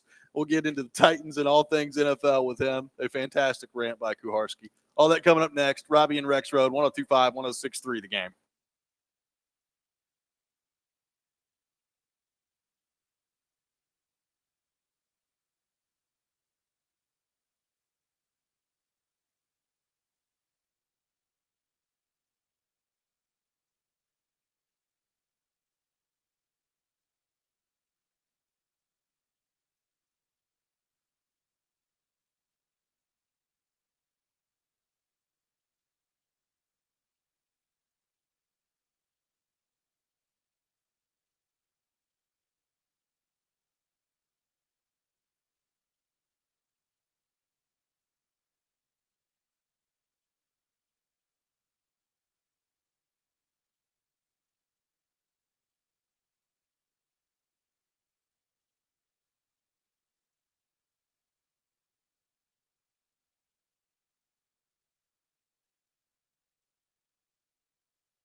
Final hour, Robby and Rexrode, 102.5, 106.3 The Game. Robby Stanley, Paul Kuharski, Nick Keyser here with you on this Thursday morning. And as we do every Thursday morning at 8 o'clock, we go to our 102.5 The Game phone line, driven by WilsonCountyHyundai.com. And welcome in our friend Charles Robinson from Yahoo Sports. Charles, good morning. How we doing? So Vandy beats Alabama and Joe goes on vacation. Yes. Of course. Right Of course. to the beach. And he's proud of it. He's like, yeah, I'm vacationing in season. Isn't that cool? I'm like, no football writer vacations during football season. That's crazy. Yeah. That's wild. I guess he could. I mean, geez, Florida's such a mess right now too. I hope he's okay. I should text him when I get off. Yeah, he's all good. He's in a safe He place. he texted us a photo yesterday of him in a T-shirt with a Tigers helmet on. Helmet. The game, he wears a helmet because he bumps into walls and stuff. He's got a lot to protect upstairs. He does. Right? He does. There's no doubt. No doubt. That's his moneymaker. That's right. So and what we do don't mean his face. Yeah, that's right. Definitely not his face. So what do you make of the Jets dismissing Robert Saleh when they're heading into a game that could have put them in first place in the division? Aaron Rodgers, of course, says he's uninvolved. Nobody believes that. Todd Downing, of all people, is going to call plays after his great successful run here in Nashville. Things seem awfully messy. Yeah, I mean, I think what's important here is, number one, and you hit on it, it's not realistic that Rodgers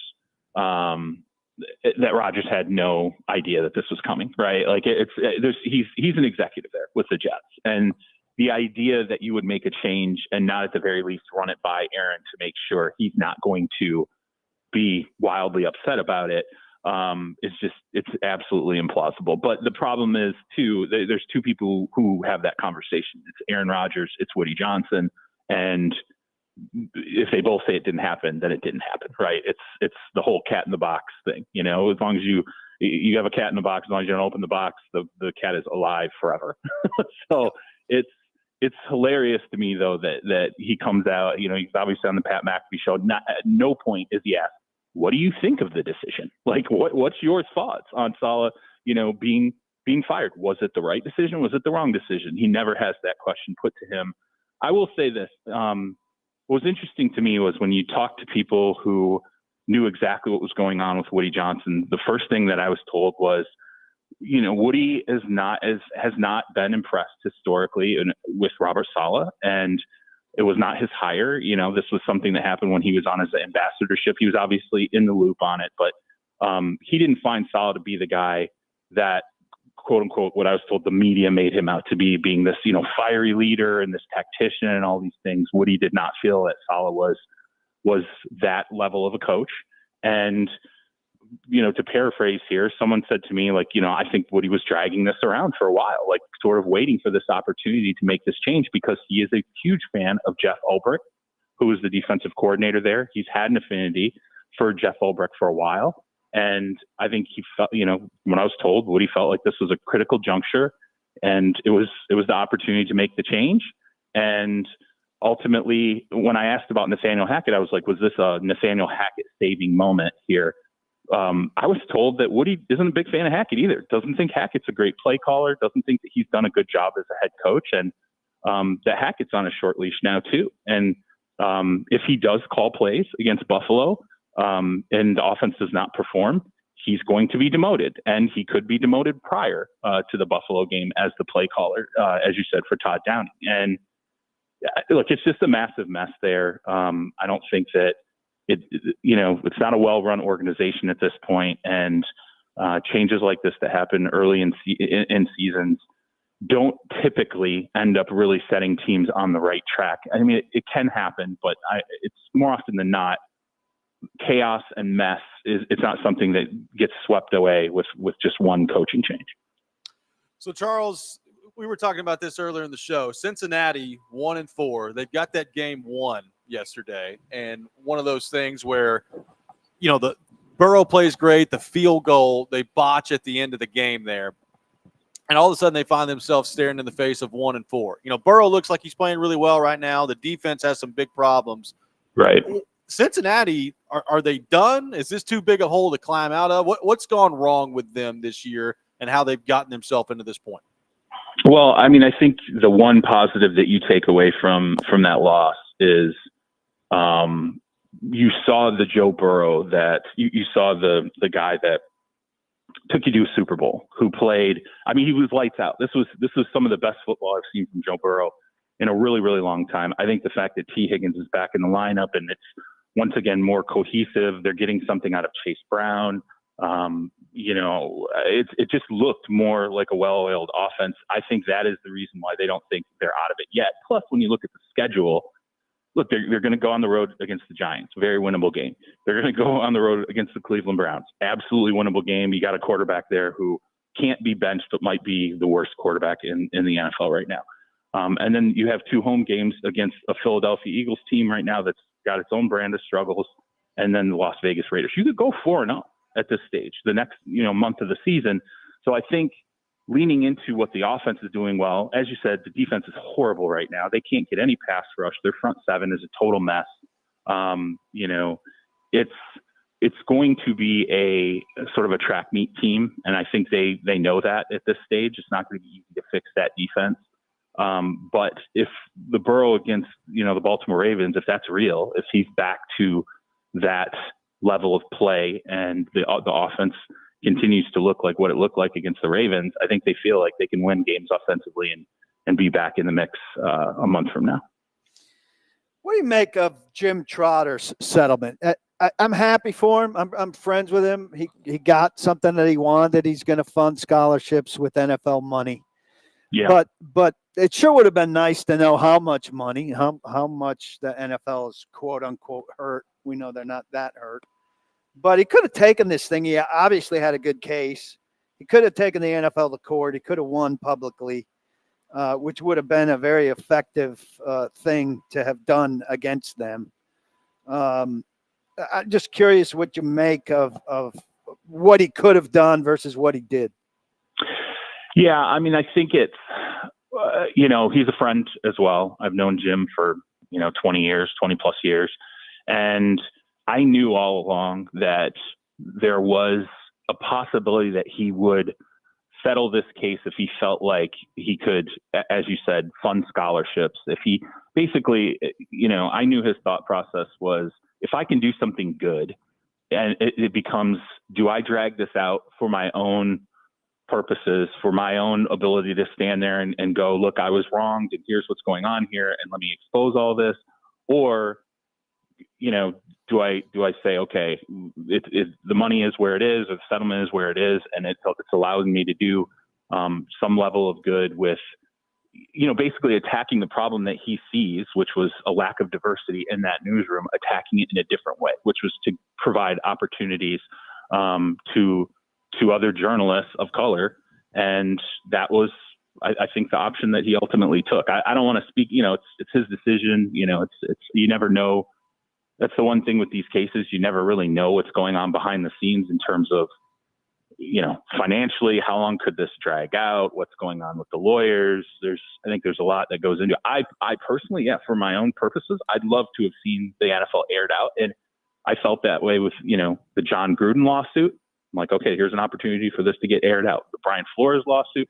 The problem is the NFL is what they are. I mean, they're typically undefeated when it comes to the courtroom, and if they're not undefeated, they have a paycheck. They have they have an ability to write paychecks and basically have a bank account victory. And I don't know. I don't know how to solve that. I don't know at what point anybody can really get up under if Congress can attack them, and look over the last couple of decades, if there are times where the Congress can look at them and raise the question of, antitrust or concussions, all these other things that we've seen the U.S. government approach the NFL on, and the league walks away unscathed. I don't know what any individual, whether it's a head coach, former head coach, whether it's a former journalist that worked inside their operation, or really anyone else, Colin Kaepernick, has what kind of chance they really have long-term against the league. At some point, I imagine there will be someone who's able to, penetrate that armor legally, but I don't know who that is. I don't know how it would happen. Take another Al Davis. That's a good point. Sticking with lawsuit guys, Brian Flores is killing it. Killing it. No, everybody wants to hire an offensive guy. What's his future as a head coaching prospect, given the work he's doing, but also given the lawsuit that he's involved with? Well, Paul, not only the lawsuit, but remember, he aired out Stephen Ross for tampering, right? I mean, like, yeah, I mean, it's not just that. It's if you're going to make that hire, there are so many different avenues as an owner you have to now confront. Like, do you trust him? Because and again, this is not passing judgment on Brian Flores in any way, shape, or form, but I don't know how you could trust him, because certainly Stephen Ross thought, hey, we're all working together here, and there's a line that you don't cross, in terms of trust. And I think a lot of NFL clubs tamper, and that's when you talk to anyone who's really reasonably willing to talk to you about it, they'll tell you everybody knows that's a line you don't cross. Like, if you do it, you just keep your mouth shut, you keep it moving. He didn't do that. And so I think that, to me, is probably beyond his coaching, beyond the lawsuit, anything else. I think an owner has to decide, do I trust Brian Flores at this point? And it wasn't just the Miami Dolphins who, he kind of put on blast. It was, okay, I went and did this interview in Denver, and that was a sham interview, and here's what happened during that interview. And it's just a multitude of different things. He kind of burned Bill Belichick. People still talk, owners call Bill Belichick and they ask him, his advice on making hires. And I don't think that at this point, I don't think it would reflect well. If someone called and asked Bill about Brian, he'd probably say, yeah, he's a great coach. And then you ask, do you think you can trust him? Bill would probably be like, I don't want to answer for Bill. But I mean, it's the trust issue, I think, to me, is what's going to get in his way. It's not the coaching. I think he's the best defensive coordinator right now running in the NFL in terms of what he's doing, all the post-snap rotations. I mean, it's any offensive coach you talk to will tell you it's horrific having to deal with going into a game against him. So it's just, I'm fascinated to see how this turns out for him, because if you remove what happened in Miami in terms of that lawsuit and the things that he put in it, every other indication to me, even with hiring offensive coaches, would tell me that he should be at the very top of a lot of lists when it comes to a head coaching search. I don't think that will be the case. Charles Robinson with us here on Robby and Rexrode. Charles, what's your concern level at this point with San Francisco with the 2-3 start? Man, that's a good question. It's sort of how I feel with a number of teams. It's sort of, where are they injury wise? How quickly, does that get better? Is this what they are without Christian McCaffrey on the field? Like, is he so dynamic that when you remove him, from that offense, suddenly you have a team that is, it's not like they're not scoring points, but 23 points against Arizona, 24 points against the Rams, 17 points against Minnesota. That's a month. I mean, they had the game against New England. They scored 30, but I mean, New England is a JV team at this stage. Every other competent team that they played, they struggled, to put points up. And so, yeah, I mean, that's a little bit of a concern. And then when I keep looking at the schedule. So you're going to go to Seattle. You're going to be at home against Kansas City. You're going to go play Dallas, that suddenly feels like they're starting to get themselves gathered. Yeah, I'm a little concerned. I think by the bye week, could there be panic? Could you be, you're 2-3 now? I mean, it's possible you could be, 3-5 going into your bye week, and now you're teetering on getting the season getting away from you.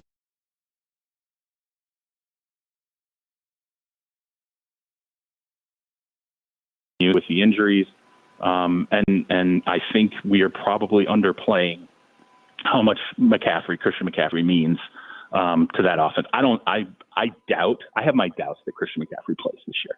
I just don't like that when someone has to go to Europe. Yeah, it's a whole other signal to me in terms of what's potentially going on with that injury, and I think that there's a chance that as it gets away from them, even if he does return, they might be out of it by the time we get to December. Charles, Denver has won 3 in a row and Bo Nix obviously at the helm there, Sean Payton, and they're trying to revamp that franchise. Are you buying Denver? Are you a believer in what Bo Nix and Sean Payton are doing? Ferris Bueller. I did see that. Yeah. That was awesome. Yeah, that was pretty entertaining. I buy them from this. Look, it's not been a good. Bo Nix is a good story, because he's obviously he's got talent. I think he's challenging Sean Payton in a way that Sean Payton really enjoys. There's a lot of faith that Sean Payton has in him. That said, they put up 34 against the Raiders, but by and large, the offense has not really looked great. Bo Nix has had his moments, but I'm buying that they are a team that will be competitive all year long. And when I went through there, I'm trying to remember exactly what the over-under was on games won in Vegas. I think it might have been 5.5, something like that. Sean Payton was upset. He was not happy that he said to me something like the next time I win only 6 games or win only 5 games will be the first time I only win 5 games or 6 games. Like, Payton prides himself on having teams that are competitive, and I think they're coming along, with Nix, but I don't see it being a team that all of a sudden is going to turn the corner and, rip off a 5-6 game winning streak and suddenly be a team that we're sitting there staring at and going, hey, it's turned into a playoff, team, an actual potentially contending team in 2025 just because they've made this change at the quarterback position and Sean's retooled so much of that roster, which, by the way, they have. I mean, there's the number of defensive changes that they've made in terms of the roster and then offensive. If you go back and just look at the state of the roster when Sean Payton got in there, it's pretty stunning. The sort of the remake that they've had, the remodel they've had under him. But I still think they're probably a year away from continuing to gather talent and tinker with that offense and get it to the point where it's going to be as efficient as Sean Payton thinks it can be. What do we think Jimmy Haslam's trying to prove by insisting, as we all presume, that Deshaun Watson remain in the lineup? He wants to prove that they botched guaranteeing this money for a suspect guy? I don't know that it's him, trying to prove something as much as it is he took all the tools out of the tool bag with this decision. Like it was the contract itself was a Jimmy Haslam contract, right? We just need to everybody needs to understand that. It was the owner is the reason why Deshaun Watson got a fully guaranteed 5-year deal at $230 million, because he knew we are not getting him unless we do this kind of a deal. We have to come over the top and basically give him every single thing that he wants in order to get him into the franchise. If that had not occurred, if it had been more of a traditional situation where you have the general manager weighing in, Paul D. Podesta, who's the chief strategist or whatever, and then you have Kevin Stefanski, the head coach.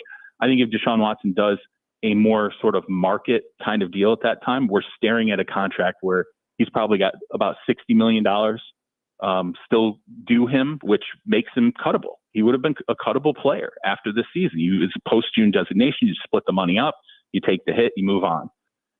Unfortunately, they had to move money around, back in the contract to create cap space. And, now getting rid of him it's an extinction level event for that franchise. You'd have to cut half the roster to be able to take the accelerated cap hit to get rid of him. And knowing that's the case, what else can you do? I've asked other NFL executives, give me some creative options here. What are the creative options? There's you just bench him and you eat it. You just eat it in public. You eat it with him, and you tell him, look, if you don't want to be benched, you're going to be the highest, paid bench player in the history of the league. If you don't want that to happen, let's talk about your money and figure out a way to get you out of here. That would lean into Deshaun Watson giving some money back. That's never going to happen. Okay. So you can go ahead and take that off the table. Someone else said to me, you go the Brock Osweiler route with Denver, strap him with draft picks, basically say, hey, here's Deshaun, here's 2 first-round picks. You take that and you take his money. Even more. Yeah. You're right. You try to sell that contract by attaching draft picks to it and deal him that way. It's not going to happen. So I think they're backed into a corner here where the thought process in the franchise is our offensive line has been, horrifically injured. Our tackles have not been right since day one. Nick Chubb's not on the field, and he's our best offensive player. So I think there's probably some crossing of the fingers and going, okay, let's hope that we can get the offensive line healthier as we move on. We can get Nick Chubb back into the fold, and we can turn ourselves into a Nick Chubb, dominated team that Deshaun throws the ball 20 times a game. And that's how they try to deal with it. But the options there they're limited. They're nothing. And I have yet to hear of a realistic out. And that's not just from inside the organization, but I think, everyone. I just want one person to give me something where I'm like, yeah, that's a realistic thing that you could do. I just don't see it. I like Paul, the extinction level event. That's some good writing there. And that is, look, as a general manager, you don't want to do that. As a head coach, you don't want to do that because okay, we're going back to the studs and we'll deal as many players as we can by the trade deadline. And we know we're going to, part company with Deshaun after the season, and that's going to lead to us having to, cut a number of other players. And we're basically going to go back to completely rebuilding this thing. And, that's going to be through draft picks. That's going to be through a total 100% reboot. I don't think anybody there has the stamina to do that. I really don't. Whatever you do with them, it's 2 years in purgatory with a two-time winner of Coach of the Year, right? Yep. I mean, you've just killed yourself. On the other end of this, you got a team like Washington that seems like it's been in similar dire straits to the Browns and is finding a way out. I don't think anybody foresaw things going as well for them as they have. Cliff Kingsbury rehabilitation project here going spectacularly well. Do you think he winds up on head coaching search lists after this if it goes like this?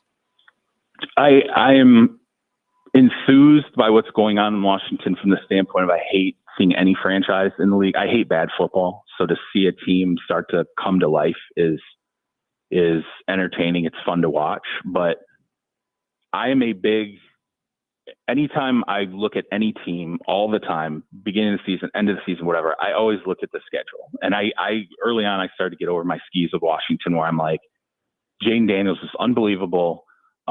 He makes the decisions that he makes, the way he's been able to protect himself with an offensive line that is almost as bad as the Patriots. I mean, that's not a good line. I think he has been exquisite at making the right decisions under Cliff's tutelage, but also making the right decisions just from an in-game perspective of knowing let's not get myself killed here. Let's only take, the chances that I need to take, which is what they were scared. He's a rookie. They're like, he's going to go out there. He's going to get his head taken off at some point because he's going to be way too aggressive. And for the most part, he's done a good job. But again, schedule. They lost to Tampa Bay to open the season. Then they beat the Giants, a Bengals team that's jacked up, an Arizona team that's still in its own state of rebuild, and a Cleveland Browns team that's jacked up. Okay, you're 4-1. It's fun. That's great. But it's against a lot of terrible teams. But the upside for you is you're going to go to Baltimore this week. Lamar versus Jaden Daniels is going to be an amazing game. It's going to be fun. It's going to be a good measuring stick game. Even if you tank there, then you got Carolina, Chicago, the New York Giants. Whoa. You have a Pittsburgh team where they can't score points, right? So the schedule stacks up really well for them to continue to have this kind of output. And you asked me about Cliff. I don't know, man. I don't know. I have yet to hear someone say, wow, Cliff has learned so much from the mistakes that he made in Arizona. And then here's what this offense looks like that proves to us what he has learned. And that doesn't even deal with the culture failures that he had inside the Arizona Cardinals.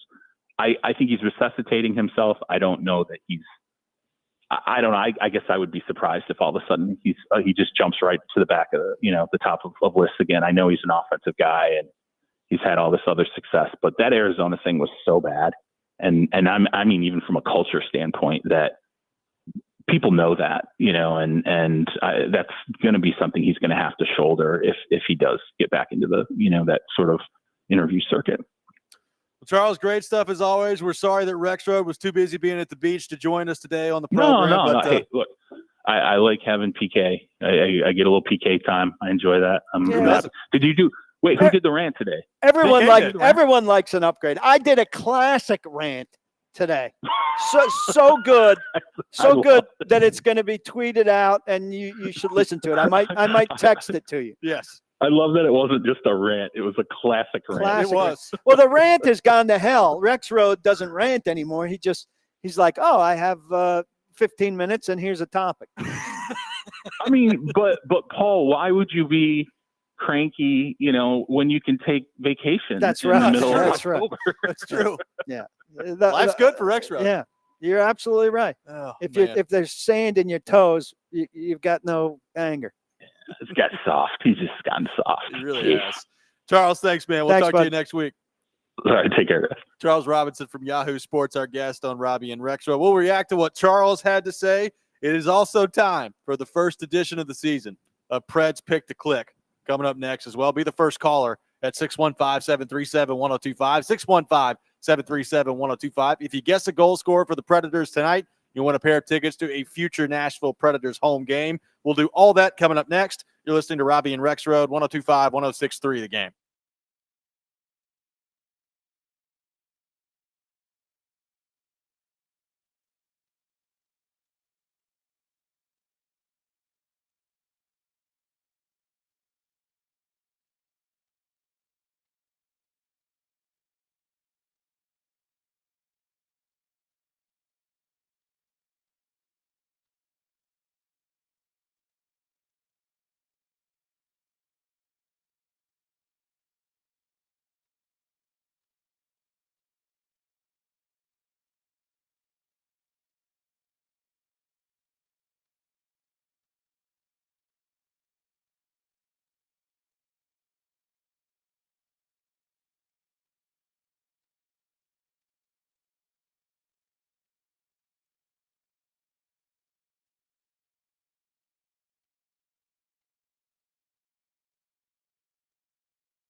It's time for Preds Picks to click.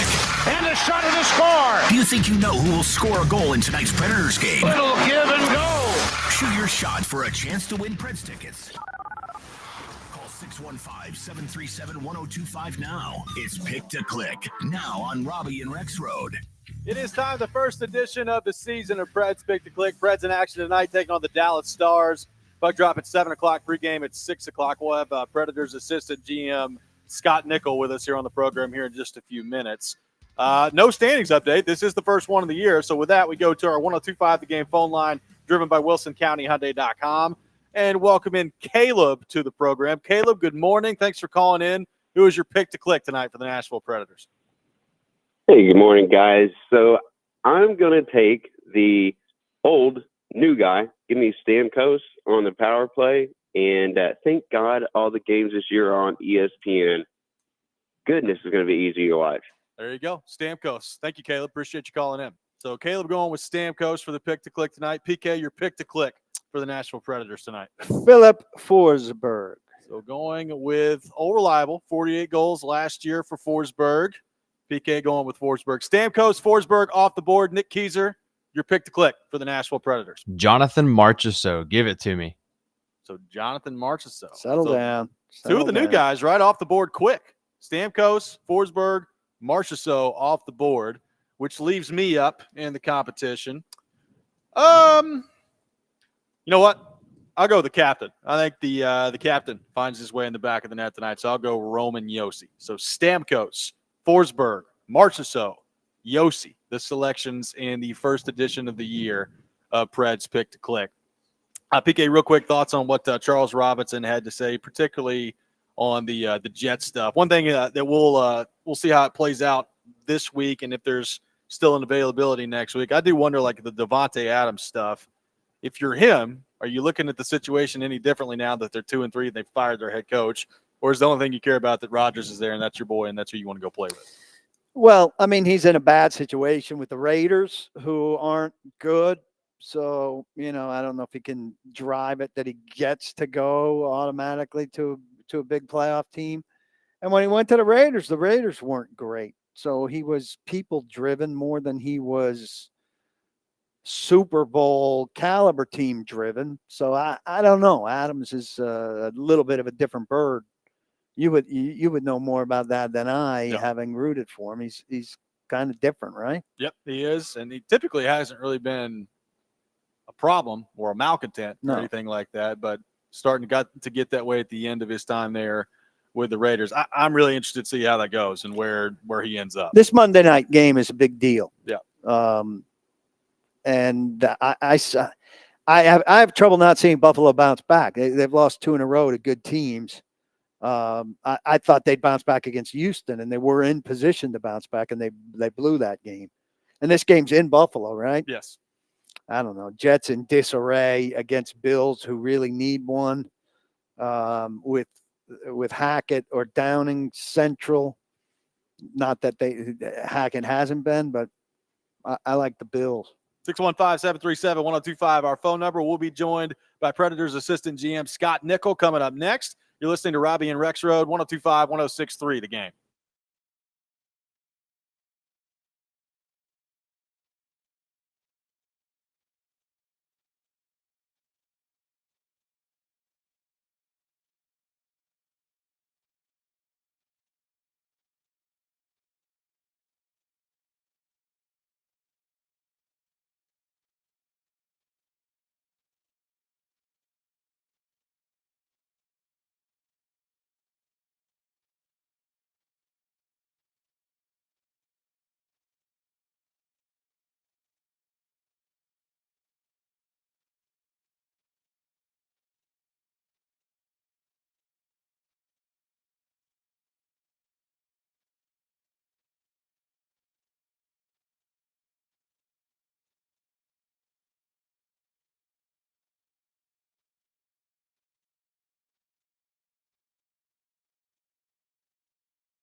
Welcome back in. Final segment of the day. Robby and Rexrode, 102.5, 106.3 The Game.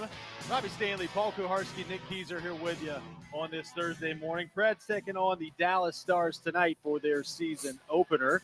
And joining us now is Predators Assistant General Manager Scott Nichols. Scott, good morning. Thanks for taking time to be with us. Good morning. Good to be here. Your eardrum's still intact from our headphones there, so good to keep things going there. You got some interesting bus stories. Yeah. On before we came in, so some rough rides in your past. That's 7 years in the minors. That'll do it, and then 2 years in junior hockey, playing in Portland, Oregon, and driving all the way to Brandon, Manitoba. Oh, so man. the 26-hour bus rides. But Some black ice. It's amazing, like, to see these kids in the NHL, and you don't. It's great, but you don't recognize or understand how long it takes to get there, of all the, living away from home at, 15, 16 years old, all these bus trips, and living with billet families that not your family, and they're raising you. And it's a huge sacrifice to get to the level of the NHL American League. And yeah, it's a lot of miles on the bus. Guys living scared after you go through your first accident. Well, a couple, yeah. It's a little rubbings, racing, a few of those trips. Couple mirrors are smashed. NASCAR and minor league hockey. That's right. Never thought the two would meet, but thanks for the insight. Absolutely. So, Scott, how excited just organizationally to get things going tonight after what was an incredibly exciting offseason, but the ball gets rolling tonight against Dallas. What's the excitement level like? Yeah, I think now that training camp's over and our roster's pretty much set, and watching exhibition games and seeing some of our young guys grow from last year's exhibition games to this year, and just going far in Milwaukee last year, I think you saw some of the growth of our prospects that are kind of knocking on the door and will be part of our organization for a long time. And yeah, well, I think it's super exciting. We're ready to get going. As you saw last night in the NHL, you got 3 good teams that scored 6 goals, and one team scored 8, and the one that's probably got the most talents didn't score a goal in Toronto. So it's game one, and you can't really put all your eggs in one basket, what the season's going to look like in game one. But we're excited. They had a hard camp, competitive camp. I think the coaching staff did a fantastic job, and the guys worked hard. What steps have you seen from Parson and Tomasino, from the offseason to now to get to this point? Obviously, it's a big year for both of them. And what do you guys need to see from them now that the regular season gets rolling? Yeah, I think you look at their test scores in the summer, their body fat, how they came into condition this year. They're vested. They know this is the year for them. They're going to get opportunity. Tomasino's going to get some opportunity, probably a little bit more. Parson, they're going to have to earn it like everybody. And the way we look at it, we have a very solid team, and they can kind of go in and out, up and down the lineup and play with different players and different roles, and kind of insulate some of our younger guys with some of our older guys. And it's good. It's every year is different, and every year I think as a player you just want the opportunity, and they, from the camp they had, they've earned it. Zach LaRue looks like a promising prospect who could be a real fan favorite here. What's he need to do to ensure a call up this season? Well, I think for Zach, it's just patience still. Like he had a really good training camp, and he had a fantastic playoffs last year, and regular season he had a great first year in the American Hockey League. American Hockey League's hard. It's hard to score, hard to produce, and he did that. He had some really good line mates with Jankowski, and then Igor Afanasyev was his line mate as well. But he's got a little bit of everything. He's gritty. He can score. He wins his puck battles. He's strong along the wall. He's a guy that can kind of go up and down your lineup, and he's played 1 year pro. So we don't want to rush these guys, and his opportunity will be here. And when it is, you'll be ready. The worst thing you can do as a young player is get rushed too soon, and then you're in the NHL and you're over your skis, and then the coaches and management are like, okay, I've seen enough of this kid. I don't want to see him again. So You want these guys to be ready, to be overripe, or whatever you want to use the term, but you want them to be confident coming in so they can play their game and make a good impression. Organizationally, we know about the 6 guys here on defense, but whether it's Willsby or Del Gaizo down in Milwaukee, how are you guys feeling about the depth defensively down on the farm system? Yeah, I think we're really deep. I think the way that Bruno wants to play, you got Willsby, who's a really good skater. He gets across that blue line, sees the ice well. Delhi's a little bit like a bulldog. He skates well. He's got a little bit probably more grit than Wilsby, so there's a little bit balance there. And we saw Nick Blankenberg that we signed this year for 2 years. He's a little bit of everything. He just hasn't had the chance probably to stay healthy in Columbus, but super character kid, captain of the Michigan team, walk on basically. So he's got a really good story. So we're excited about those three. And then he's still got Kevin Gravel, our captain down there, who's a long, lanky. If we need a PK guy, good stick. So I think we got a good stable of guys that can come up and help out and push for jobs and be not just a call up, but actually have some substance to the game when they come up here. You've mentioned LaRue as far as Svechkov, and I know he's been dealing with an injury, but Svechkov and then Kimmel as well. Are you feeling good about the progress those guys have been making to the point where maybe they could see some NHL action sooner rather than later? Yeah, I think for Kimmel, we forget he's an 04 birth year. Like he could have been playing junior hockey last year. And it seems like we've had him for a long time because he came over a couple of years ago for our playoff run. And then, so he's what he has to focus on is his skating, which it will come because of his just youth, but he has a good blend. Everyone knows he can shoot the puck like an NHL player, and it's just blending. He's got a good blend of like being hard, being physical, so he can kind of play a little bit of different roles, but he's coming. We just have to have some time with him. Svechkov's been hurt. Schaefer that no one really seems to talk about. Yeah. He's kind of under the radar. He's kind of my horse. I think he's gonna surprise a lot of people. He's a notorious slow starter. Last year he kind of found his way. He's a big kid. He's 6'4", 220. So when you play in the American League and you don't know the league or know the opposition, you're like, okay, who's this guy? But right after Christmas, our playoffs, he was a bull, and too bad he got hurt in rookie tournament here. But he's gonna take some time. But he's got the profile that we covet right now.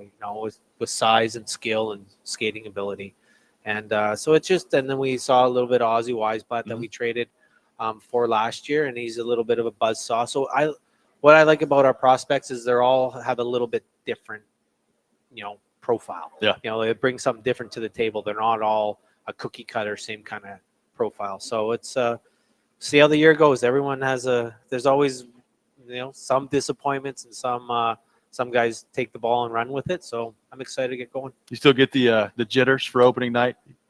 No, I'm way past that. You're past it now?